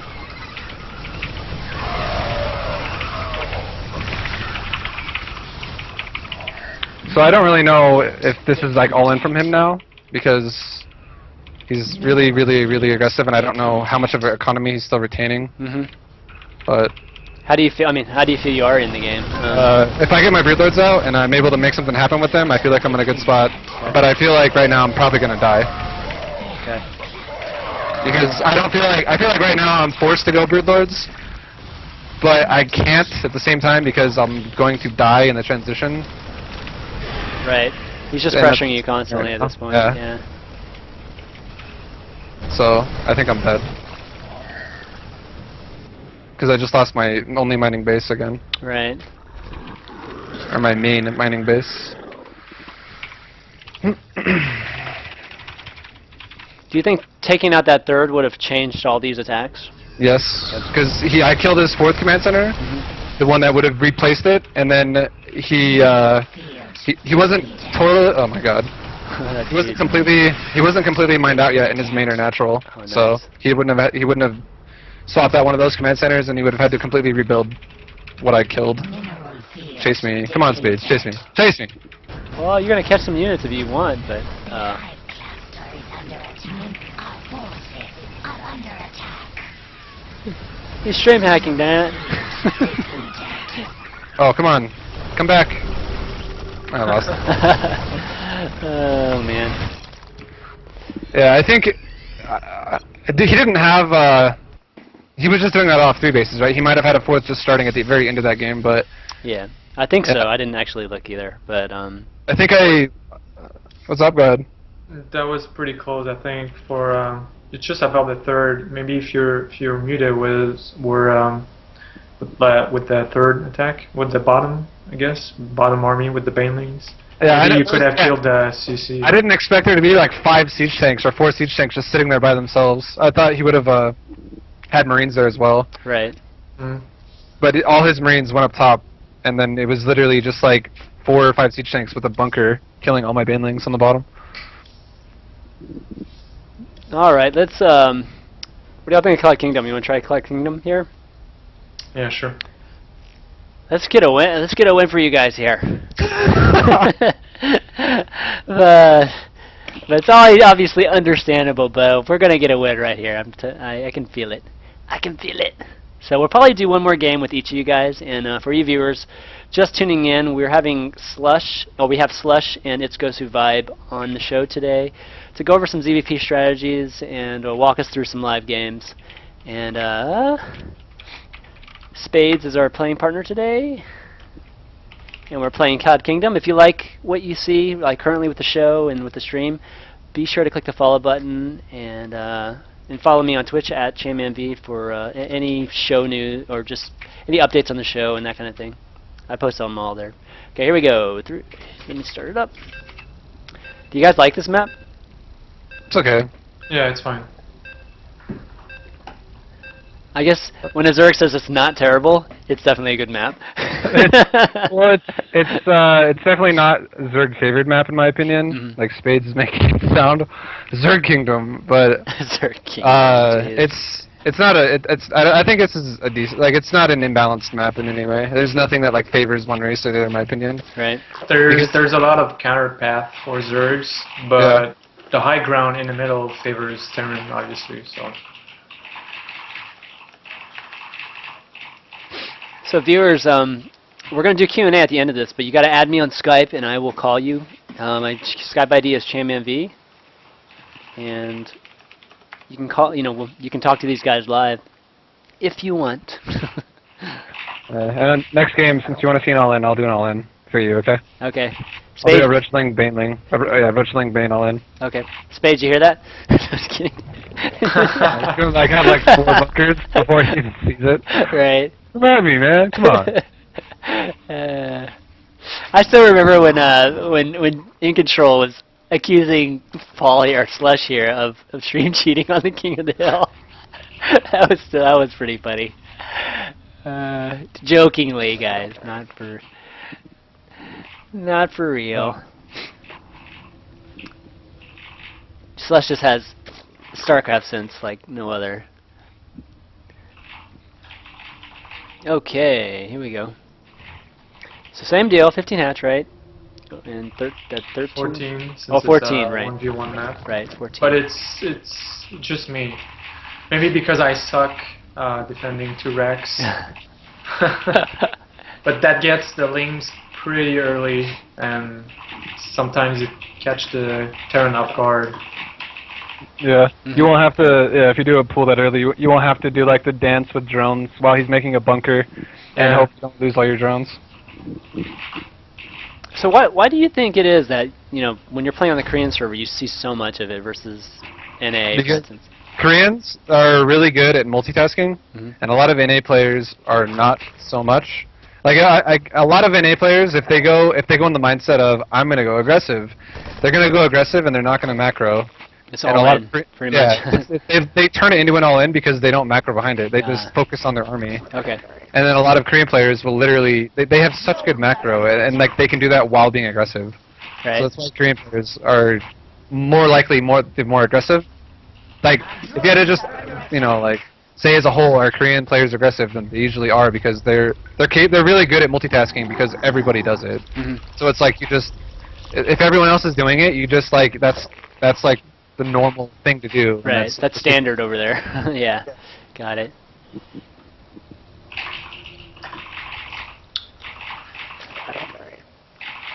So that's my opening I do when I want to be pretty macro, then a good 2-base timing is a pretty good strategy. Okay. I'm going for 4 queens. Okay, so you're building the spine this time. Cool. Okay. Yeah. And the only time okay, I'll be fine. Spines are the good way to go when you don't go for a gas early for either speed or roach right off the bat. You kind of need I spines. crashed? Uh-oh. You crashed? I don't know. It's definitely you. Okay. Yeah, since you're dropping right now, you have 45 seconds.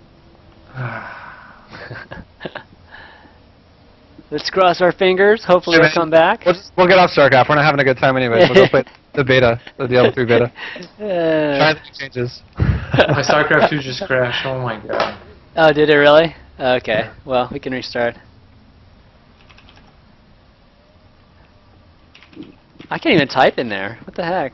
Oh, actually, I can't type because I'm up. Only the players can type. Is that right? It's because we're spectators. You have to be a referee. Oh yeah, shoot, I didn't set it. All right, let's remake. That doesn't count as a loss, damn it. I'd say we're gonna win that one, right? So that doesn't count as a loss. Well, he was ahead in the end of it, so he did win it effectively. Come on. Yeah, like the StarCraft score really matters. If that was an MLG, they would have ruled that in Slush's favor. Are you serious? Please tell me you're not serious about that. No. Oh my god. Dude, MLG's like the complete opposite. You can be so far ahead in one game, and they'd be like, "I think we need to replay it." Your opponent doesn't want to consider that you won, so we're replaying it. Oh man. That's happened to me 2 times actually at MLG. It's so frustrating. Has it really? Yeah. Wow. I had 2 series where like both games. It was the first game of both series that this happened, but I was really far ahead both games, and it was like, "Oh no, it's lagging. Oh, it dropped. You have to replay." And I was like, "Oh my god, are you serious?" So I feel like I had to win an extra game in like a best of 3. So it was like I really had to win 4 or whatever, or a best of 4 for me or some shit. Last year at MLG Columbus, I played Phoenix, Fnatic Phoenix, and the admin told us the map will be Tal'Darim, so we played Tal'Darim because it was extended series. And then I win the game, and then after that, the admin tells me, "You have to replay it," and I'm like, "Why?" Because the map was not supposed to be Tal'Darim. So I'm like, "Oh my god!" You actually have to replay it, or that they skip it too? And then Xeris, you guys know Xeris? Yeah, Xeris Light. Used to be a manager of Fnatic.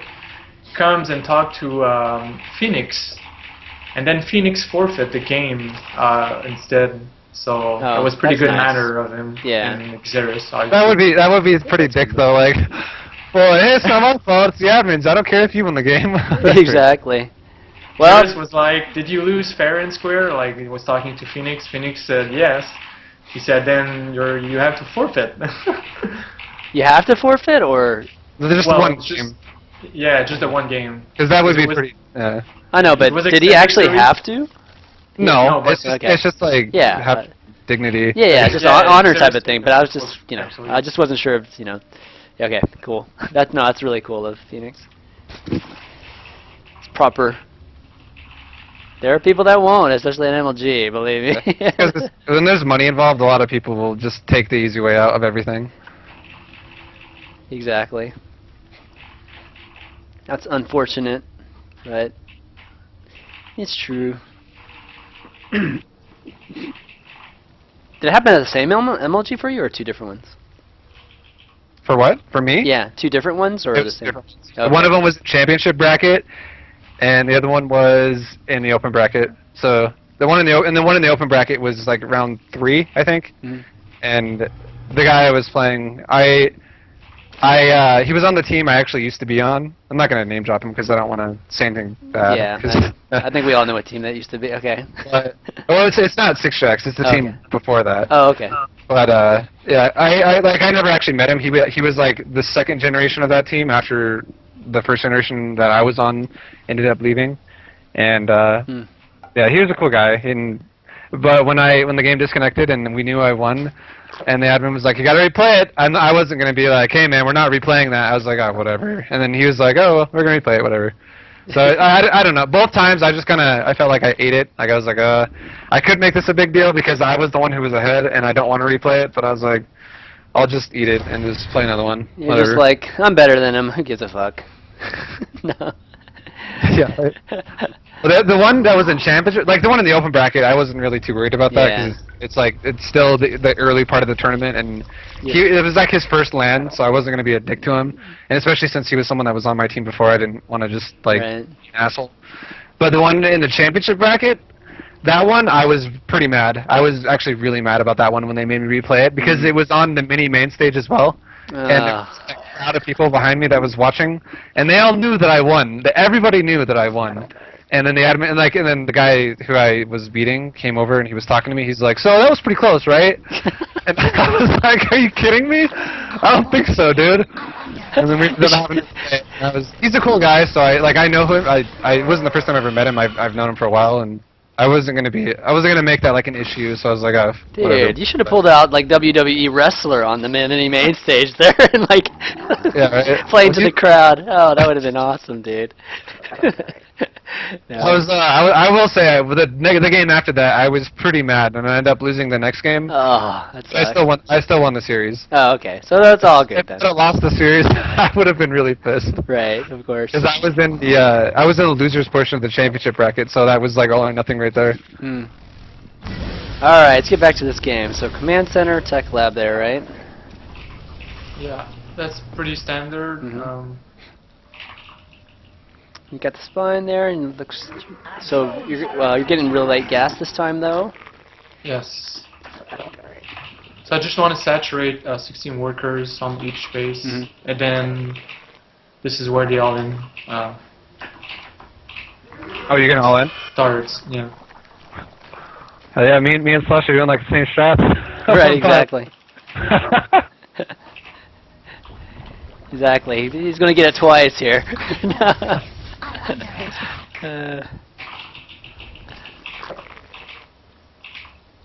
Are you gonna do a road chilling branding all in? Yes.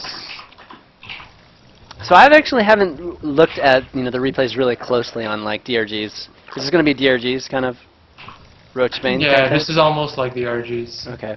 Yeah, it'd be cool to see the timing on The it. one thing I've noticed about him when he does it is he always does it following a 2 racks that failed. Okay. Yeah, that too, because you're not gonna have siege tanks. Well, the Terran is not gonna have siege Yeah. tanks. Yeah, it's going to be delayed for sure.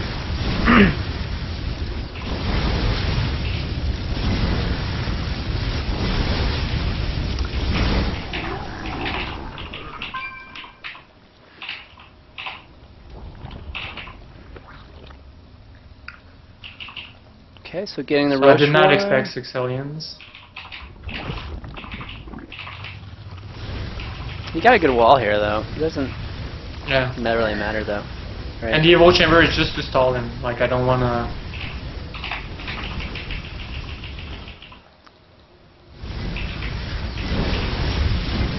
So while it's dying and it jiggles around like that, it actually looks like you're upgrading something. That's true.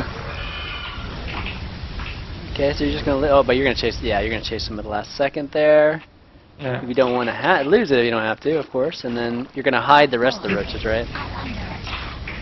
I guess. Yeah.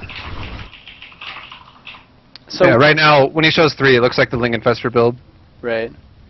So And one thing that, I was gonna say one more thing you could do to really screw with his mind would be have him kill a drone at your 3rd. Yeah, that would be Oh. sneaky. So do you morph the Banes like down the map, or Yeah, I'll morph them near his base. Okay, cool. Lots of roaches. This is gonna be good stuff. Didn't have this, right? Okay, good. That's a pretty good scan. Really good scan. Troops are under attack. All right, so you killed that drone that you, My forces but he did scan it, so. It's alright. He actually only caught the tail of your army, and he saw. Actually, I don't know. We'll see how this goes. Did you see that though? Did you see that? But he He's- sees it I now. don't- He sees it now though. Yeah, he has 2 tanks. So. Yeah. I was just saying, like, I think he actually, I don't know if he saw the whole thing, but yeah, 2 tanks is ridiculous. And I guess that's kind of, you know, to your comment about the 2 racks. Like he doesn't really do it unless it's 2 racks. Yeah, you have to, if the Terran, I feel like if the Terran doesn't commit to an aggressive attack on you, and you know he's getting gas, like I think I could have gotten away with it last game, kind of like the way Slush did it this game, because he didn't even make gas, period, when I was scouting him. Mm-hmm. But I feel like you have to cut into your own economy and not have a follow-up and just literally make it an all-in if you want to get before tanks are out. I'm a ladder all-star now. Sweet. Oh Yeah. no! Oh no! Well, I'm gonna have him on Monday, so you guys can come in.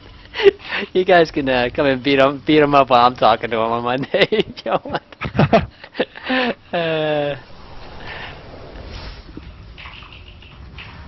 Okay, so obviously try to take a third behind this, but The all ends over. He's going back into a macro game. yeah, you're feeling it. Oh, this bastard! How'd Oh, they get what? by that?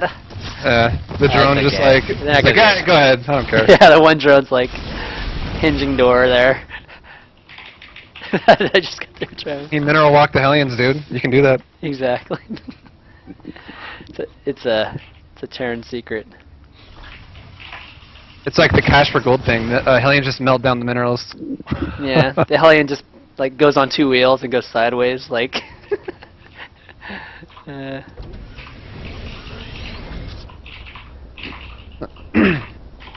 Okay, so obviously you're a little you're behind here. He's really far behind.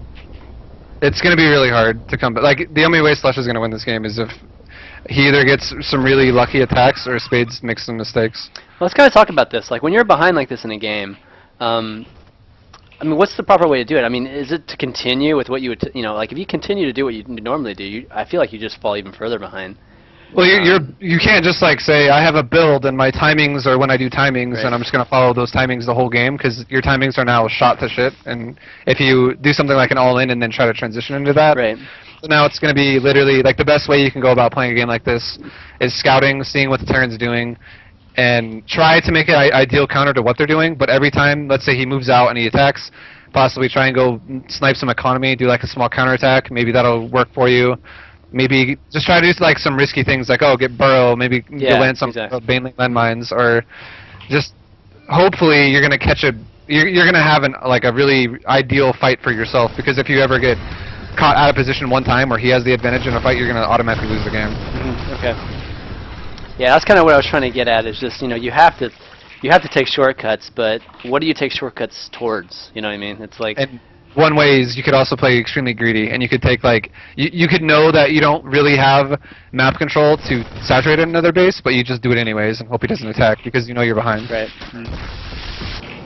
Oh no! It just blew up all your veins there, dude. Where I didn't see that.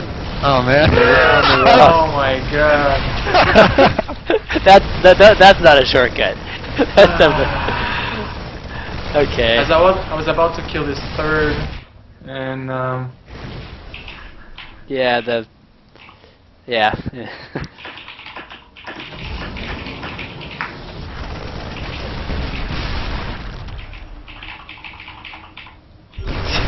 What a bastard.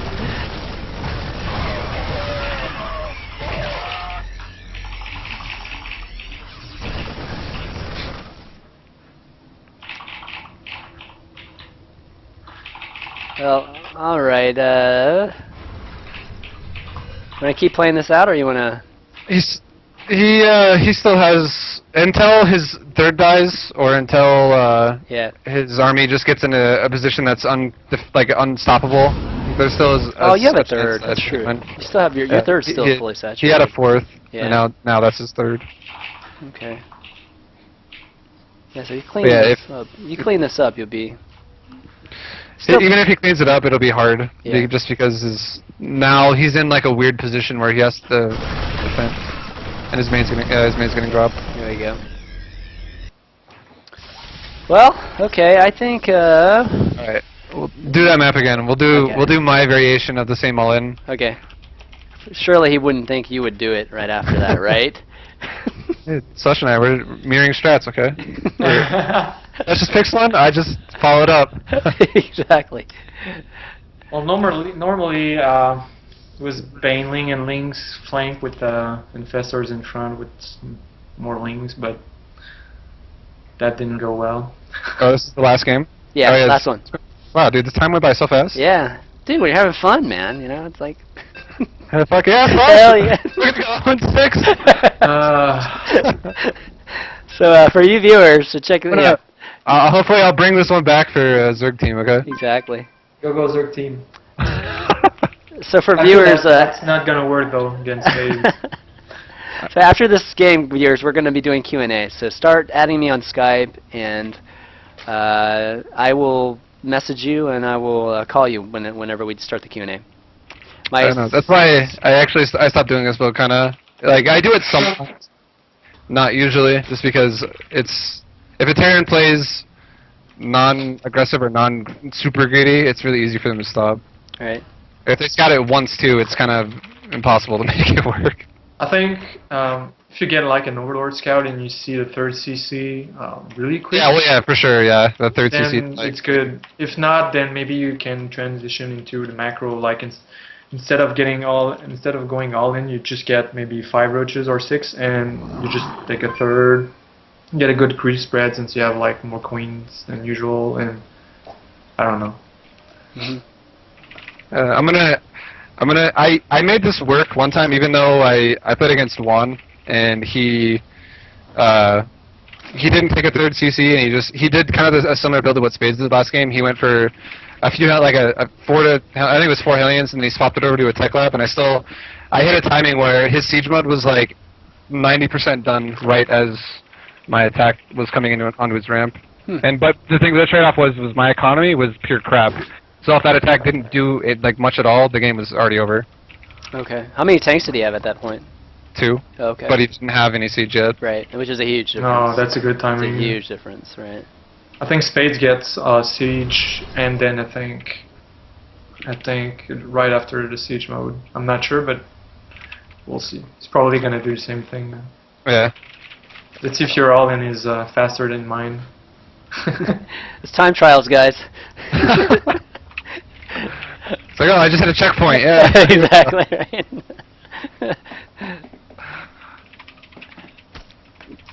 Alright, so I already know he took a gas. Yeah. Because it's very, very rare you ever see 2D po no gas. That's like, yeah, it's just that'd be a really weird build. Just be almost like a total metagame build, right? Yeah, that stuff like that is what messes the game up so much, because that could be like the normal thing in the future. If someone finds out a really sick build that has like no gas, that it looks like a gas build, then it's like a mind game again. But That's right the now, beauty of the game. What do you mean? It's yeah. That's why I hate StarCraft. It's not standard cut and dry, same thing every time. yeah, yeah. I mean, I'm kidding. I mean, it's a disadvantage of playing Zerg for sure, because Zergs rely on. Zerg is the one who's always defensive early. Yeah. So. You can't, like, 6 full is not viable, like, pretty much ever. Right. Closest thing are really these Roach, or I guess Ling Bang kind of Keurig style, but that's a lot later.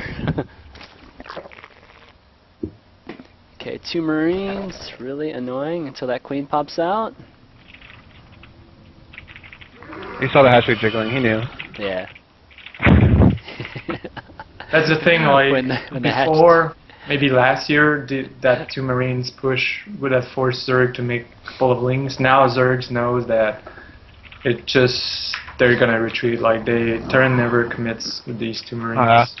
Because Zergs like know that if he took a gas, he's not all-inning you. He's like with the Marines, so you're fine. And you can defend with the Queens and the drone micro. So when the hatches are rocking, man, you gotta start running away. Okay, so you get speeding first? Yeah, I get it because I'm not getting a spine period. Right. Oh, okay. And I'm gonna try and hide my Roach Warren still. Like I'm gonna try and just hold my ramp with links here, and they're popping out right as these cannons are getting here. But my speed's almost done, so I'm gonna make like 3 more drones now, and I'm gonna make overmake overlords, basically get a nice cushion. Yeah. And then as soon as I start my roaches, as soon as I start walking my roaches across the map, I'm gonna throw down a Baneling Nest. Or as soon as I'm done making roaches, then I'm going to make a Baneling Nest. That is a lot of help. Yeah, I'm gonna swap my queens out. Oh, okay, that's smart.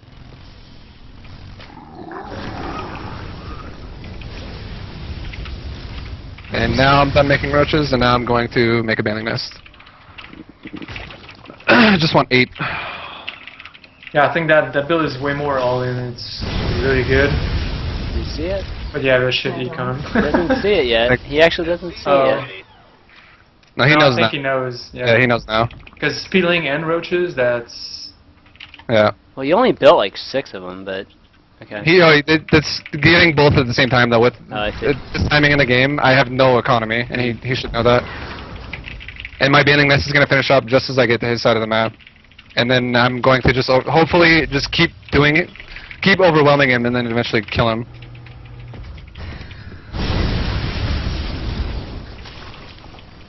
Is this considered a big map? What is standard? The walking distance? Yeah, pretty standard. Big map will be Tal'Darim. It's okay. You're gonna get all these though. That was pretty bad of spades, oh my god. Oh, you're kind of hitting this timing you're talking about, actually.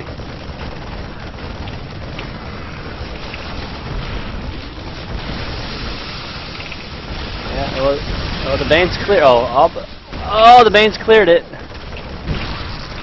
Oh, how did it... Is there another... Did I miss something? Shit. Okay.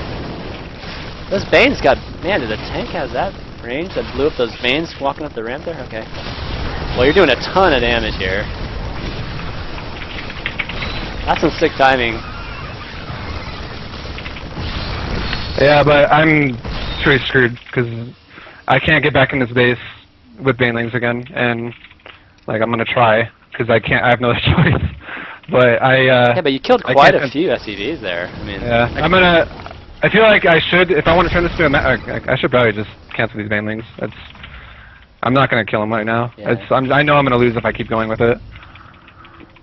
So now I'm just gonna keep these lings out on the map, and I'll transition into like Muta and just hopefully hit another window with Muta, and then Banelings, because I already have my Baneling Nest, so I can go into Mutaling Baneling now. Okay. And I can try and take a third. But I only killed, if I would have to guess, I'd say I probably killed like 10 SCVs, and that's not good. Yeah. Killed 8 to be exact. Yeah, I should have, to make this work, I should have killed at least 20, or like 25. Wow. Okay. That's pretty much everything. I bet right now I'm pretty much even on workers, or maybe just a little bit ahead. And that's because I am? Yeah. Okay. You have like 40 as 27. Yeah, I mean, I think he was pumping out a lot of units, like, I think during all the that. problem is Spades got the supply block when you baneling him. Oh, that's And true. he did not unsupply himself for a long time. Like, instead of dropping a depot, he dropped mules, and yeah, you blew up two supply depots there. yeah. With your lings, you could have just ran into his base, like he had no wall and nothing to defend except one siege tank. He only had 1, I thought he had 2. The second one did pop out. When you first got in, it was only 1, and then the second The 2, one... are you talking about during my rushes when they were alive? Or are you talking about like with the lings that I turned around with? Oh, okay. He only had, well, like 4 Marines Yeah. and 1 I tank. just the way I was thinking about it right there was I was thinking I didn't want to throw away another army and then have to remake it again, and then I can't make drones because I won't have map control again. Yeah. Yeah, I just really. I don't know. I might actually be in a decent spot now. I feel like. I think it's. As long as I think it's as long as I don't pretty get even. screwed. I mean, just depends on. He's gonna attack my third probably, and depending on how well I defend this third, Yeah. will depend on how this game is gonna go from here on out. Yep, here it comes. My bailing speed's finishing up. That's good. I'm not gonna make meters either yet because I can't. Yeah. You don't he's- really need mutas for this first push either, right? I mean, it's, Actually, not even a push. It's like a poke that he's trying to make me make units. At least I don't know what he's doing. What's going on? Okay. I guess I'm not getting attacked. Now I can make muta and not worry about dying. it's turning into a pretty standard game now. At least for you. Yeah.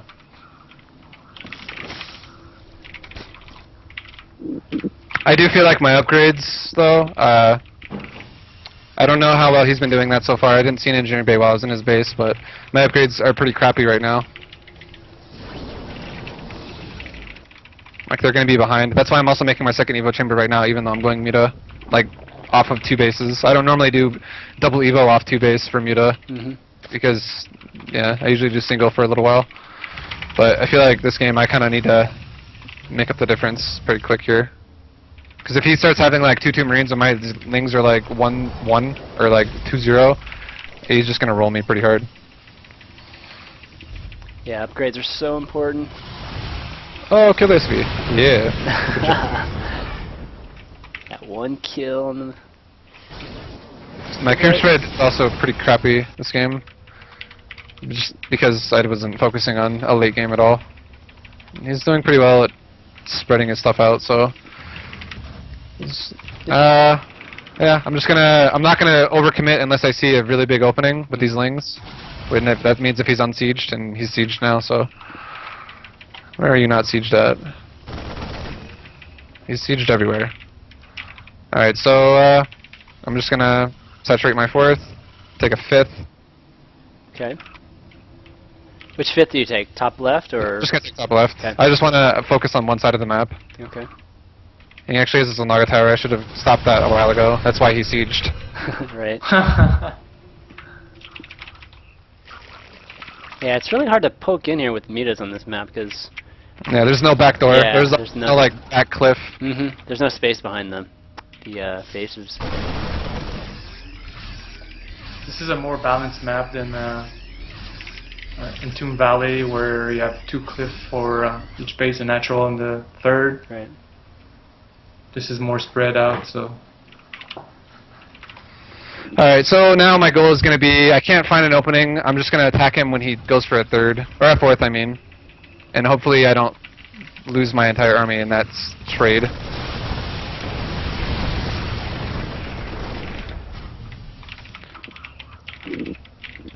I'm going to start getting a lot of money here because I'm going to max out, so I'm going to make a macro hatch. Okay. And I'm also throwing down some spines in case I miss a drop at my bases on the outsides. And yeah, I'm not really seeing an opening here. But you're heading towards Hive yet, or no? Yeah, I'll go into Broodlords again.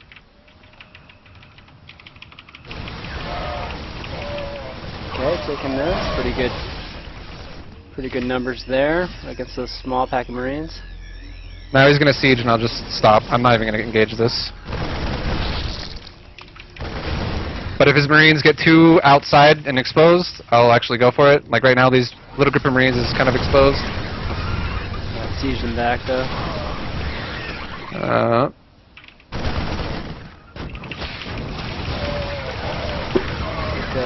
Oh, yeah, on siege though, so still got. It's okay. Still got I keep throwing in little groups of. Okay, he's on siege right now. I can go. Yeah. Oh, nice.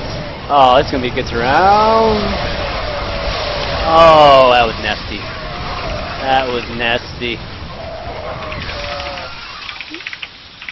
and see back army. Okay, so after a good attack like that, what are you doing? I can just now all I gotta do is not let him take a fourth, and I win the game. Okay.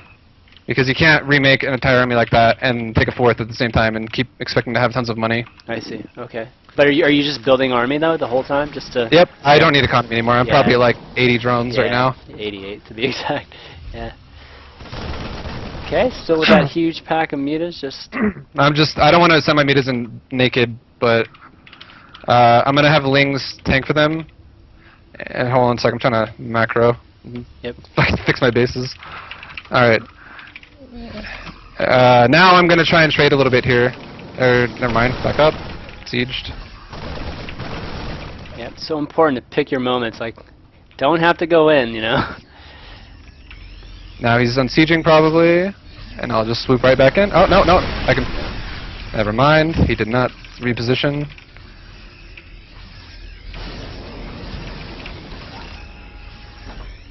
I can't attack again. But still, he can't take a fourth either. So I mean, it's not like he's taking a fourth. As long as I don't let him expand, I win the game. And as long as I don't let my bases on the outsides take damage with me out of position, I will be fine. Right. That's why I'm covering making this mines. Right. See it. I see. Yeah. So it's just all about being patient here and. I can't. I have no opportunity to attack yet. I can keep flying around and trying to poke in and maybe like here pick off a gas or something. But he moved in a little bit to knock out some of my banelings. Medevac. I just burrowed that baneling under my mutas. I don't think he saw that. And if he does engage with my muta pack right here, I'm gonna kill every marine. Oh! I do this shit a lot against Terran. I fucking love doing sneaky shit like this. I see on him now though. And now I'm gonna split my army up kind of like I did last time.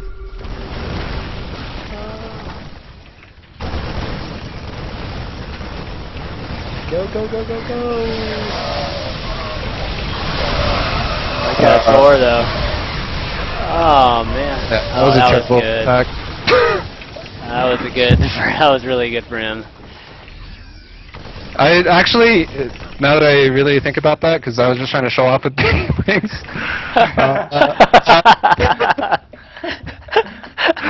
It would have been a lot better for me to just play safe and wait for a minute, maybe trade some supply with Muta, because I have Broodlords already coming. But now he has a window now to kill my bases. Yeah. So that was kind of stupid of me to do that. We appreciate the showmanship, though. Check it out! Watch! Check this out! Oh, exactly. Fuck, yeah! Alright, here we go. Let's see if we can clean some of these marines up. Just land one of those veins! Oh, no. They're so upgraded, man. 2-2. Oh, those are just... Now I'm in a really tight spot here because I know he has a fourth now, which I'm actually just going to go for it and deny it because I am pretty screwed. And I'm just going to hope to God that I can beat his army with my standing air army. Right. Well, you got some infestors out now, so... Yeah. Oh boy, this is... Alright, so this base is also dead. But if I don't let this army go home, I actually have a chance of winning this game. Okay. You should be able to position yourself to cut them off here, too, so... Yeah. You should have this easy. Oh, you're gonna catch it. Oh, I was gonna say you're gonna catch the tanks. Okay, you got this, yeah. Broodlords will get there in time, he sees them. Run away! Run away! No, I just gotta be careful of an attack from the back behind me. Yeah, which... Oh, nice Mongol. Oh, he's just trying to get these away.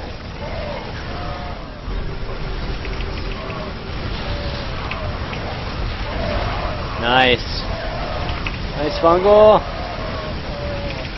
Now I can send the Marines out, or the Lings out to deal with the Marines, and my Mutas to deal with the Vikings. There we go. Nice. That's really good control there. These kind of engagements are so hard to control. That's really good. That's why I actually use 4 control groups with late game army, Zerg. You use Tilde? No, I use 1, 2, 3, 4. Oh, okay. You tried me. Show off. And now I think I won the game now because Yeah. he doesn't have a fourth. Yeah, you denied that fourth during all that. What Spades should have done is like pick up like all of his marines in the minivacs and counter into the main or. Yeah, exactly. If he would have counterattacked me, I would have been pretty screwed because I had like no. Alright, hold on. I didn't have really an option to do anything besides have my army in one big clump, and I would have had no defense in my main. Yeah. So A good counter to Broodlords is actually drops and mobility of the Terrans. Right. Since now we have the death ball, like that Protoss has sometimes, but it's pretty slow.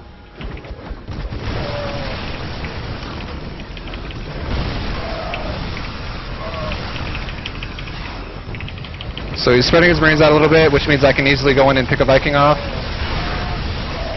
And then kite my... if he's going in, I can send my lings in now. And I back up, because he backed up. Nice. Clear that tank. Gotta fix my gas, fucking my expansion. There we go. Now if this expansion dies, which it looks like it's about to, the game's over. Oh, just barely saving it. Damn FPVs. God. Just good control, man. Okay, here we go. Uh-oh, you lost the mutas though. So I got fungal. Oh, you got the still one in the back. There's, Yeah, you got a bunch in the back there. That should be it, I think, right? it's still alive. He's not mining though, so Yeah. it's good for me. But my Broodlord count's getting kind of thin. Got 3 corruptors there, though. You're mining, he's not, though. So, whatever bank he had, he probably burned through it now with this long engagement here. Now he's gonna move in. I'm gonna move in again. I'll move back. Nice. Now he's moving in again. I'll move in again. Now he's moving back. A lot of dancing here. It's good. And my mutas need to kill these medevacs. But I have new Broodlords. I just made 3 more, so now I'm back to a decent number again. I'm at 6. That's okay. It's not great, but it's okay. Vikings. Nice. Oh, that might be enough Vikings to take out the mutas, though. I have 1 more fungal. Oh, sending them blings. And oh my god. Okay, there we go. Okay, now you got another fungal. Not good. Nice. I should be winning now because there's no way he has enough now. I've chipped through the majority of his army. He shouldn't have anything anymore. Yeah, that's a long ass engagement here. Nice. That was good. We win! We win! Yeah, Zerg! Yay! That's awesome. No, that particular engagement there at the end was really good to end on. I think it's good to see like your control there. Yeah, what I do is I put my corruptors and my overseers in group 2. I put all my, if I bring my queens, I put them in group 1, and I have all my ground, like my lings, if I have banelings, all in group 1, and then I have my infestors only in group 3, and I have my broodlords only in group 4. And what I do is I'll try to go I'll go 1, 2, 3, all right where I want to set up my siege location at, and then I'll say 4, go attack the location, and then whenever if he starts bringing in little tiny groups of units, like here, a little there, I'll just use my group 2 and 4, like I'll kite back and forth with them, and then if he does like a big swarm, like his whole entire army just swells on me and just like goes for it, then I'll be like 3 FF, click, click, click, whatever, and then I'll go like 1 attack in, and then if he backs up, I just do the exact same thing. I go 1, 2, 3, back, back, back, and then 4 is just continuing to do whatever the hell it wants. Right, awesome. All right, guys. Well, that concludes the playing portion of the game. I mean, the show. And if you guys don't mind taking some questions, right? We're obviously going over a little bit, but you guys mind taking a few questions? It's fine with me. Cool. Yeah, sure. So, guys, yeah, Skype in your questions, and Skype them in only if you want to actually talk to these guys. If you just have questions, just you can start asking them in the stream chat, and once we run out of callers, we'll start taking some questions there. But we got Alex here. We're gonna have Alex call in here. Ooh, I think this got messed up. All I got to say is that game. I think it's the best. The best move I made was canceling Banelings and just turning around and playing a macro game. Yeah, exactly, right? I already knew that game was over if I kept going for it. Yeah. Hello. Hey, Alex, how's it going? Hey, good. Thanks. How's it going? Good. You got a What's up, man? question for Slush or Vibe? Not really, actually. Didn't Okay. have one prepared. Oh, okay. But just saying that you guys do well in whatever tournament you come up with. I'm Canadian, by the way. So, Support for Slush then. yeah. Exactly. The French A little bit. Canadian. Okay. Yeah. Thanks, Alex. Thanks, dude. No problem. Actually, I do have like a question. Okay, sure. Okay. It's kind of more like, first off, no pros use, from what I'm aware of, not many pros use grid-based hotkeys. Mm. Is that right? I don't really know many people who do, if any, that are actually like MLG attending pros or something like that. Hmm. Why? I don't know. I never even tried to use grid. I personally, I don't even use standard hotkeys either. I set my own hotkeys. Right. I don't do all my standard hotkeys, but I set up just the way I like to play. Like I'll have everything on the left side of the keyboard.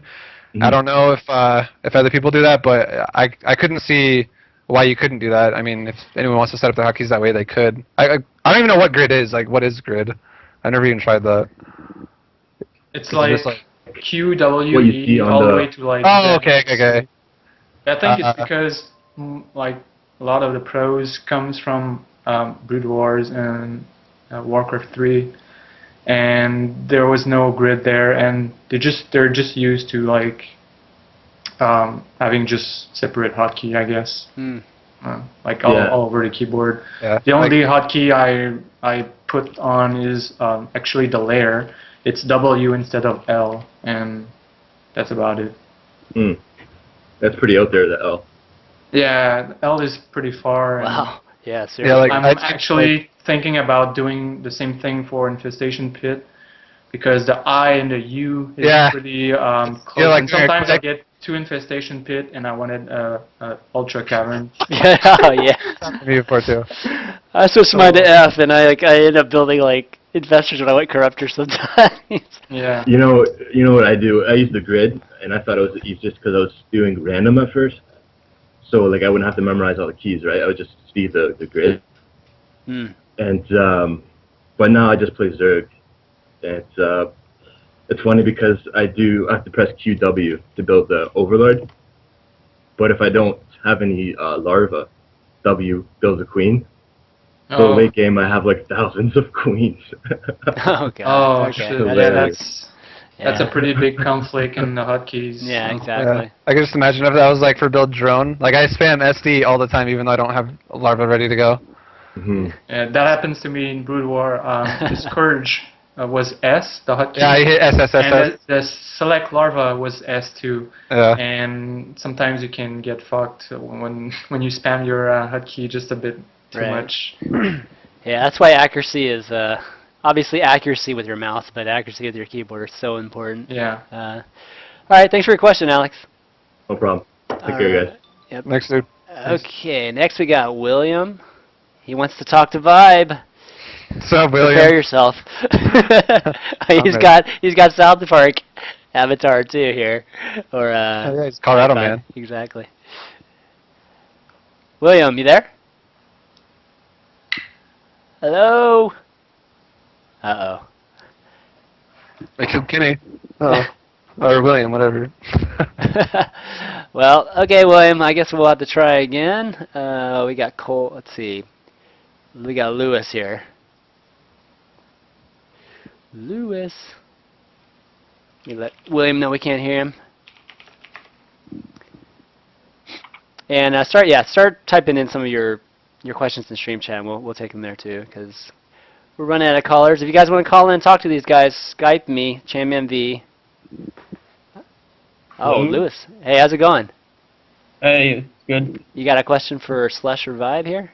Yep. I was just saying thanks for the show, and Yeah. I'm having problems with dealing with the +1 Blink Stalker timing. Is there any good ways to counter it? Because I haven't found a good way. Yeah, Oh, you normally. mean- Or go ahead. Go ahead. No, go. Okay. You go. Okay, I'll go. Whenever I play against, it depends on if you're talking about a 1-base Blinkstalker LN or a 2-base Blinkstalker LN, but a +1 is going to be pretty early. And normally when if say it's a 1-base, what I'll do is I'll normally get gas and evo chambers enough. I'll get link speed, I'll have map control, I'll be scouting, and if I identify, okay, it's going to be Blinkstalker, I'll make a Roach Warren just in case. Because if like you don't see a lot of stalkers and he's hiding them really well, you're actually not sure if it's going to be some type of an Archon all-in or if it's going to be Blinkstalkers. So I'll make a Roach Warren just in case, but normally you can usually deal with that really well off 1-base with just Lings with +1 with speed, and have like maybe like a few spines at your whatever base that's on the outside, probably your natural, because most of the time you won't have a third and you won't be able to hold that if he's going 1-base all-in Blinkstalker. So just like a lot of speed Lings with Macro Hatch off of 2-base and +1, what beats that off 1-base. But on like a Forge Fast Expand Blinkstalker all-in, what I'll do is I'll keep scouting gas timings for Protoss, and then I'll send in an Overlord depending on how late their gas is, because if they take 4 gas right away, it's probably going to be some type of like a Stargate build. Or if you don't see the Forge spinning, then it's kind of also a Stargate build. But if you see the Forge spinning and you only see like 2 gas, 3 gas, and possibly even 4, you never know. If the Forge is spinning, you can't be sure. I'll scout around and I'll just take a 3rd base really quick myself, and I'll drone up to about 70 supply, or extremely fast, and then I'll throw down, and also throw down all 3 of my gases around like 50 supply. And I'm really greedy early on, and then I'll make a Macro Hatch again off 3 base, and I'll explode with like pure Roach Zergling. And if I identify it's a Blinkstalker, you make spines again, and you just hold your spines with pure Ling Roach until you've held it off enough to where you start getting a little bit of a bank, and you can go Infestors. And then once you get Infestors with Fungal, you can push out. And that's how I deal with it off of 1 and 2 base. Yeah, thanks. Right, cool. That pretty much answers it. All right, Yep, thanks, William. Okay, we're going to try William one more time here. Sorry, Slush. I just stole your answer. Oh, that was the same answer for the 3-base. He's like, I'm just glad I didn't have to answer it. no one goes like for the 1-base all-in Hello? anymore. Yeah. Hey, William, how's it going? Hey, I have a question for Vibe. What's up? What is your view on Coney's presidency in 2012? On who? Coney? Coney? The Joseph Coney? Is that what you're saying? Yeah. Not good. Not Why good at not? all, man. All right, thanks for your call. You gotta love it. Okay, we got Matthew here next. Maybe because he enslaves kids. I know who he is. Yes, I don't know. we all know who he is. I don't. Oh, well, you're He's Canadian. like You're this- Canadian. You don't have to know Or it. in Africa who like enslaves kids Yeah. over there. Oh, Matt, you there? Yeah, what's up, man? What's up, man? Hey. Got a question for these guys? Yeah. Am I good to go and ask? Yep. Okay, my question is, this is just kind of something I've been dealing with, as pro gaming in general goes. For players who aren't necessarily at a high level yet, like me, I'm at, let's say, high diamond, low masters. I'm just wondering, is it worth it to invest our time in StarCraft 2 if we want to go pro? At this point, there's just so many excellent players out there. I get kind of discouraged and wonder, like, do I even stand a chance against these guys? So I'm just kind of wondering what you guys thought about that. You go ahead this time. No, you go oh, ahead. okay. We had both to pause, but yeah, go ahead. Yes. Well, if you like the game, I think it is worth the time just to play the game. But I think with the not the patch, but the expansion coming out, you'll see a shift in top players. The top players right now might not be the top players in Heart of the Swarm, and even in Legacy of the I don't know what it's called, but the Protoss expansion. I don't know what, Yeah. Right. So, and like, if you invest now, you have time, because I think it's going to be like 4 years of Heart of the Swarm almost. Like, Heart of the Swarm maybe comes out end of 2012, maybe 2013, and then Legacy of the Void maybe 2016 or something. So I think you have a lot of time to just improve. You actually have probably decent mechanics since you're low master, high diamond, So you just need something to click in your head to like, oh, now I can improve and have like be high master now, and then the next season you improve more, and then you get into grandmaster, and then this is where it all begins. So Yeah. Okay. Sweet. Awesome. All right, thanks for your Thanks, guys. question. Yeah, no problem.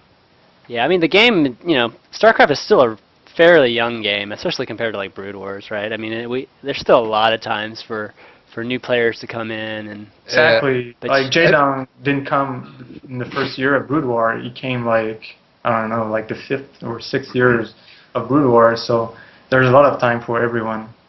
Yeah, I think the only time it's kind of set in stone on who's on top is probably going to stay on top is when expansions are done, and then the game is like already been that way. Like the game is, like let's say after Legacy of the Void comes out, and the game is like no longer going to get expansions, and 2 years down the road after that expansion comes out, the game's not really going to be changing much. There might be some new maps here and there, but the game's pretty much set the way it is. And the people who are on top then, as long as they keep playing, are probably going to stay on top because the game's not going to evolve at all from that point. Yeah, I mean the truth of the matter is like a lot of players that are doing well at given points. I mean it has a lot to do with metagame, and the great thing about this game is that there's different styles, right? They're like when you're playing Zerg, there's like a lot of different styles. Where it's like mutilating versus infestor laying, but those styles accommodate certain people. It's mainly because too that the game isn't even really discovered yet in the majority of it. There's still so much stuff that people don't explore. Like for instance, drops of Zerg. Not many people do that still, and that could be something that's like a norm in the future. That everybody drops all the time when you play as Zerg. But it's just like right now, there's the main things that people do is what works right now, and the game changes a lot. So anyone could get good enough to do it. And just like you said, Chris, is like with like a new unit, you can fix a problem of a player. If, for example, a Zerg player has a problem with drops, and then suddenly there's a new unit for Zerg that deals with drops really well, then maybe that player won't have much trouble with drops anymore, and he's just gonna like be like a league above his normal league he was like in Wings of Liberty. So every unit could change player style, and yeah, that's about it. Just like the Infestor patch, when the Infestor from 8 seconds to like 4 seconds of fungal, it changed a lot. So yeah, I mean there will be those superstars that are like Swiss Army knives that can do any strategy at the elite level, and maybe that's you. Who knows? Maybe that's a person that's a diamond player right now. But for the most part, it's exactly that. I think certain styles are fit certain people, so they play at a certain high level until that the metagame changes a little bit, and then they just fall down maybe just a little bit. But it's just hard to stay on top like that for a long time. And if you want to be someone who excels at becoming a pro gamer, like you're not in it yet, but you want to become one, you literally cannot get mad when you lose because you're never going to put in the dedication if you get mad every time you lose when you're trying to get better. Exactly. It's a long-term goal versus any short-term game. I'm even guilty of that right now. Every time I lose, I'm always like, I don't always get mad, but sometimes I do. And it's such a bad mindset to have because it makes you not want to play when you, like, if that's how you view the game. Like, oh, this game's stupid because I lost and it's imbalanced, blah, blah, blah. Right. It's like, you can't have that mindset. All right, let's see. We got Brian here. How about we take 5 more questions, like whether it's from stream chat and here. That's fine. Play there quick. every time I lose, I just want to play one more game to win. That's how I feel too most of the time. That's good. See, that's I that's can't good. go to sleep if I lose my last game, like ever. That's why people on my stream know about me, because every time I'm like, I'm gonna play one more. I lost. Okay, I'm gonna play. Exactly. I'm gonna play one more again. Start game. Exactly. Brian, you there? Brian, you there? Guess not. Okay, we gotta. We'll try it again, I guess, in a second. But we got a question from Colby. He actually typed in, after this Roach Bane Ling all in, is there a secondary timing you hit if you only do average amounts of damage with the initial push, or do you just turn on macro mode and shoot for broodlords? I guess is probably the next question. I don't think there is a second timing you can hit unless the Terran does not get siege tanks. Because you cannot push into a turtling turn with siege tanks with just like a purely baneling army. Even if you have speed banes and speed roaches, it just doesn't work really. It'll fail pretty hard. Yeah, there's no timing. There's no second timing.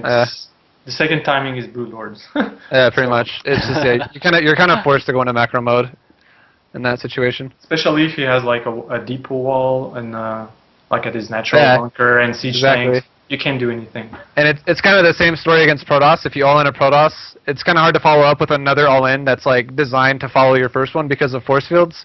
You can't really do like if you commit so hard to another attack that's a purely ground all in, which is pretty much what another timing is going to follow up as, because you're not going to be able to be like, I'm going to follow it up with a Muta all in or something like that, because it's kind of, they won't do anything if they have like a little bit of static defense.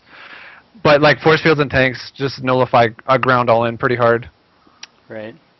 Okay, next question. I always feel vulnerable while taking a third in ZvT. What are my cues cues to grab a third, or when is the general timing? You just gotta scout and know if your opponent is playing for an all-in or if your opponent's playing for economy. And if your opponent's playing for economy, the general rule of thumb is you can always stay one base above them until the game goes on to a situation where you're already on like 4 base. Then it doesn't say like the 1 base rule. You can start going like 2, maybe 3 bases ahead of them, especially if you have control of the game. But generally, it's like if you see your opponent is investing into economy, you can invest into even more economy, because you can make up the difference with a macro hatch and units that they're making while they're doing their economy or something like that. I agree. And if you're going for tech, I think when you either have Infestor or Muta out, you can take a third. I know there's a style of 2 base Muta, then people take 3rd and 4th base. That's a good style too. Okay, we actually have a caller here, Roman. This will be question number 3. What is that? Is that a statue? Roman, you there? Man, some serious mute buttons, man. We can't hear you if you're there. Okay, well. I guess we'll just nix the Skype call-ins for now. Okay, here's a question about just pro gaming. So it's kind of similar to that other question, but what's the best way to become a pro gamer? Like what teams should young players, they're up and coming, be looking for at this point? Do we have to go to tournaments like MLG and make some kind of mark to be noticed by any even very small teams, or like do you guys have any clue what the what's the process, I guess, for I think StarCraft 2 is probably the most rewarding game in terms of someone not being known to being able to become known. Because if you just go to teamliquid.net, there is a tournament every day for everything. There's tournaments all the time, and if you are someone who knows you have the skill to become a pro gamer but you're not known yet, you can easily just go sign up for everything, because 9 out of 10 tournaments that are on Team Liquid there's things you can sign up for and you don't even have to buy into. It's not invite only. It's just a lot of people only see the invite only thing. Like a lot of the main featured things that people watch are the ones that are invite only, because they're the ones that have like a lot of fan following. But you can sign up for everything, and you can like if you like win, even if there's small tournaments like Craft Cups or Zodak Cups or whatever, and you're consistently doing well, and the Play-Em, yeah.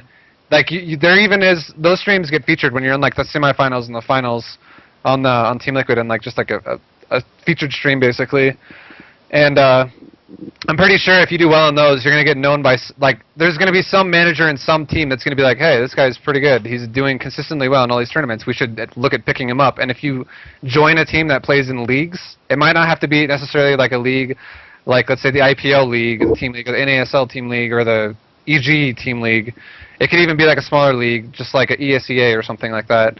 And that's another opportunity for you to make a name for yourself if you do really well in that. So literally all you got to do is just go to teamliquid.net, sign up for everything, and that's if you're good enough to do well, then you're going to get known by somebody. Yeah, I guess that's an interesting thing, because I know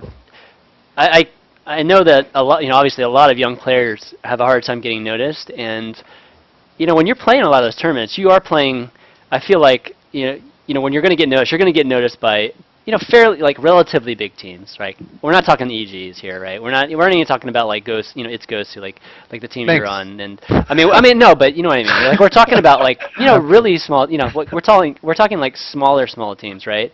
So like, is there any other way for folks? Maybe it's via the academy route, or are there any other ways besides just like really just playing tournaments and getting noticed that way? Is there a way to market yourself or is there a way of like training yourself? I don't know. I'm articulating this really badly right now. I think the only way you're gonna get known outside the way of going like signing up for everything, because like the best way in my opinion is sign up for a tournament.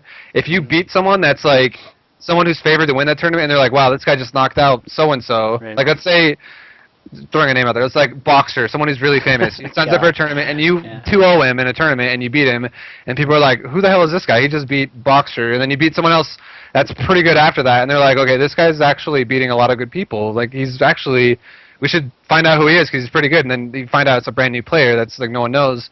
You're gonna become like a hot piece of meat. I know what you're thinking. I know what you're thinking. Like someone who's a wanted player, basically. Right. But the only way you're gonna become known by not going that route, in my opinion, is if you're someone who's hilarious or you're someone who's really entertaining and you stream and your stream explodes. And you get known that way. That's the only way you're going to get known outside of doing well. You're not referencing anybody or that's anything. Pretty like hard. That's pretty hard to be an entertainer now. Yeah, because I mean, yeah, exactly. Like the streams also are kind of set in stone as well. Like if someone new streaming and someone loves his streaming as well, more often than not, people are going to watch the guy who's already loved and known, and everyone just wants to watch that person. Because then that's, I mean, I've even hard to get featured too. Yeah, exactly. Like especially with Team Liquid's new rule on top of that, like and how they de-feature people specifically, and they try to make their featured list specifically only people that are top professional pros on on StarCraft now, just for their StarCraft section.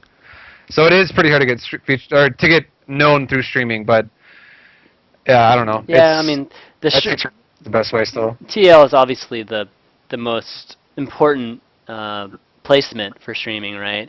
But hopefully in the near future, hopefully in the future there will be, just other placement that you can get that will give, that will give people, chances. I mean, there's a lot of good players that are in the, unfeatured list right now, right?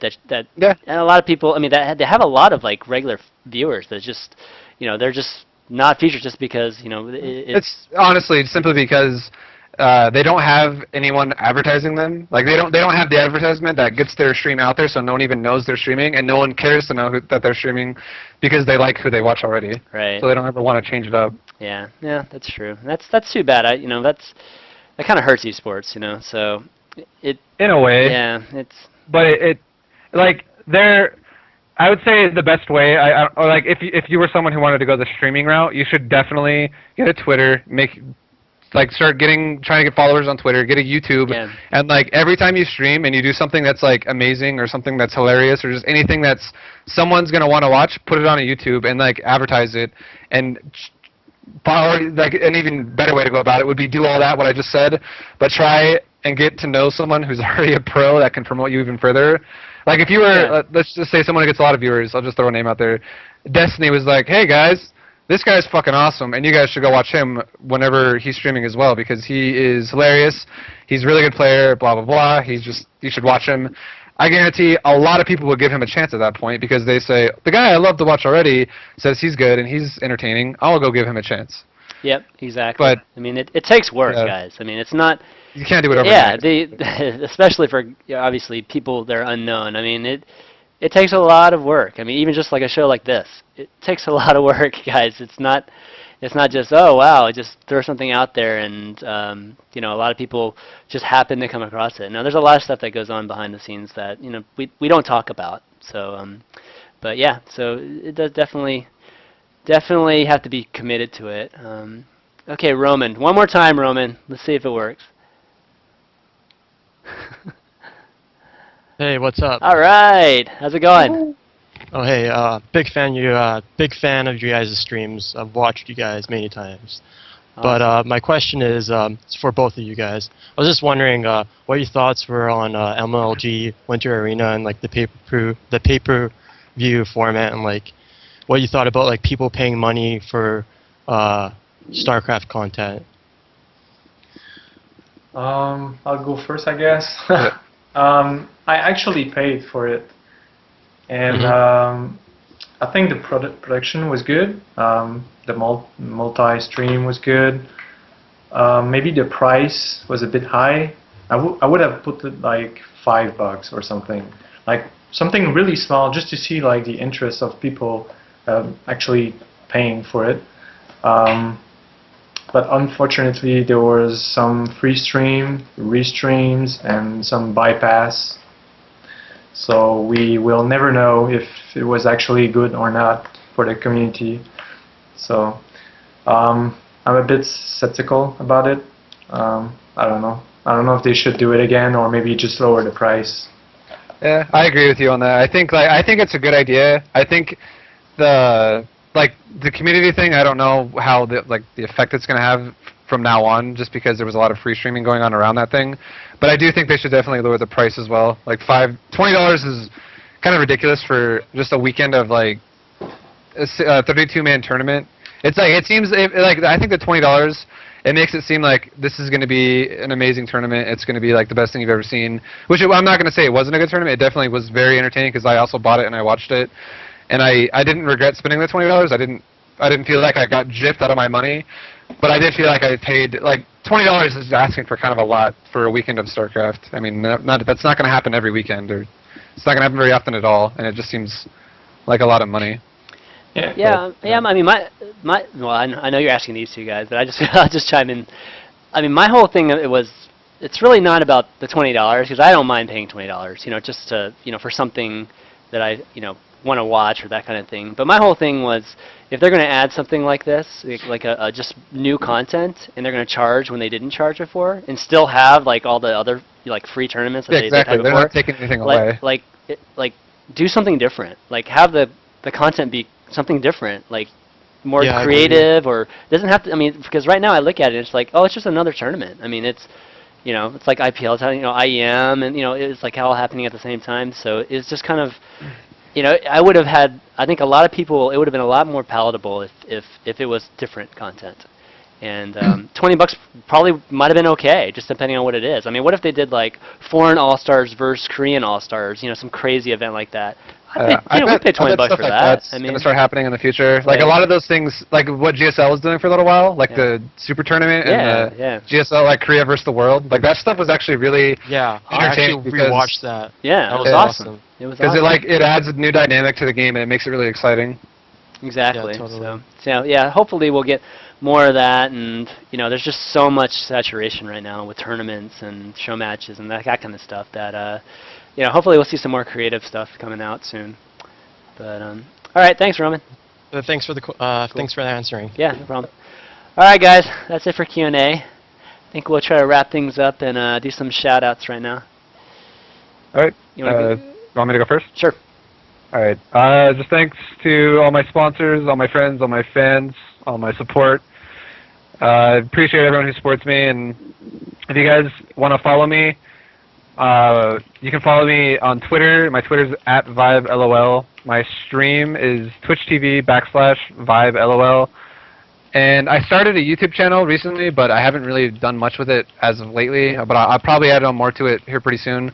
And it's called Vibe Highlights on YouTube. YouTube.com/Vibe Highlights.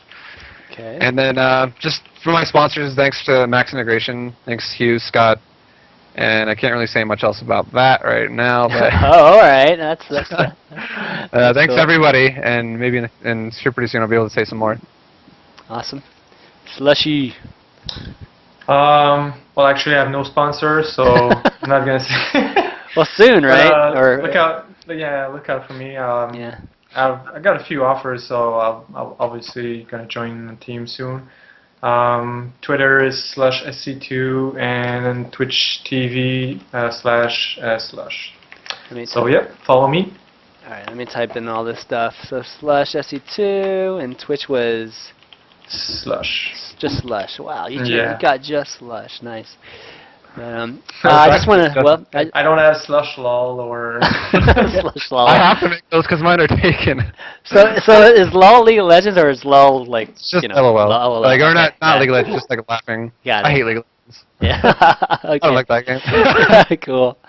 Well, guys, I want to thank you guys for being on. I mean, it was I think it was a pretty good time. I wish we would have won a little bit more, but hopefully you guys had a good time regardless. And you guys are welcome to be on the show in the in the future, whenever you guys get a chance. But I want to give a shout out to my mods for helping out. Obviously, Tex Starcraft, Peon, Vice Conroy Trio. Let's see, who was I forgetting? Jeez. I think that's it for today. But you know, these guys do a lot of work, obviously, in the stream chat, just you know, spamming all our links and promoting me and the players during the show. So, thank you very much for that, guys. And the VODs for this show will be up later, I guess in the morning, because it's like 1:30 here. But on Monday we're gonna have a Terran show for all the folks that have been wanting a Terran show. I know we've been Zerg heavy, so Complexity 8QXC and Spades, who was playing a lot tonight, will be on. So again I offer the invitation to play against those guys on Monday if you want some practice games. Oh yeah. Get some revenge, right, on those guys. But yeah, but I guess that's gonna be a show. That's gonna be the show tonight, guys. And oh, one last thing, guys. I've got a ChanmanV fan app on Android. So all you Android users, download my ChanmanV fan app on Android Market. You can get all the all the VODs and my tweets and everything, just on the latest on the show. So, okay, guys, I will call it a night, and we'll do some after party 4v4 right after this. I'm gonna say bye to these guys first. But see ya. Later. Thanks for having me. Yeah, let me. Did you program yourself the Android application? Yeah, hold on just a sec.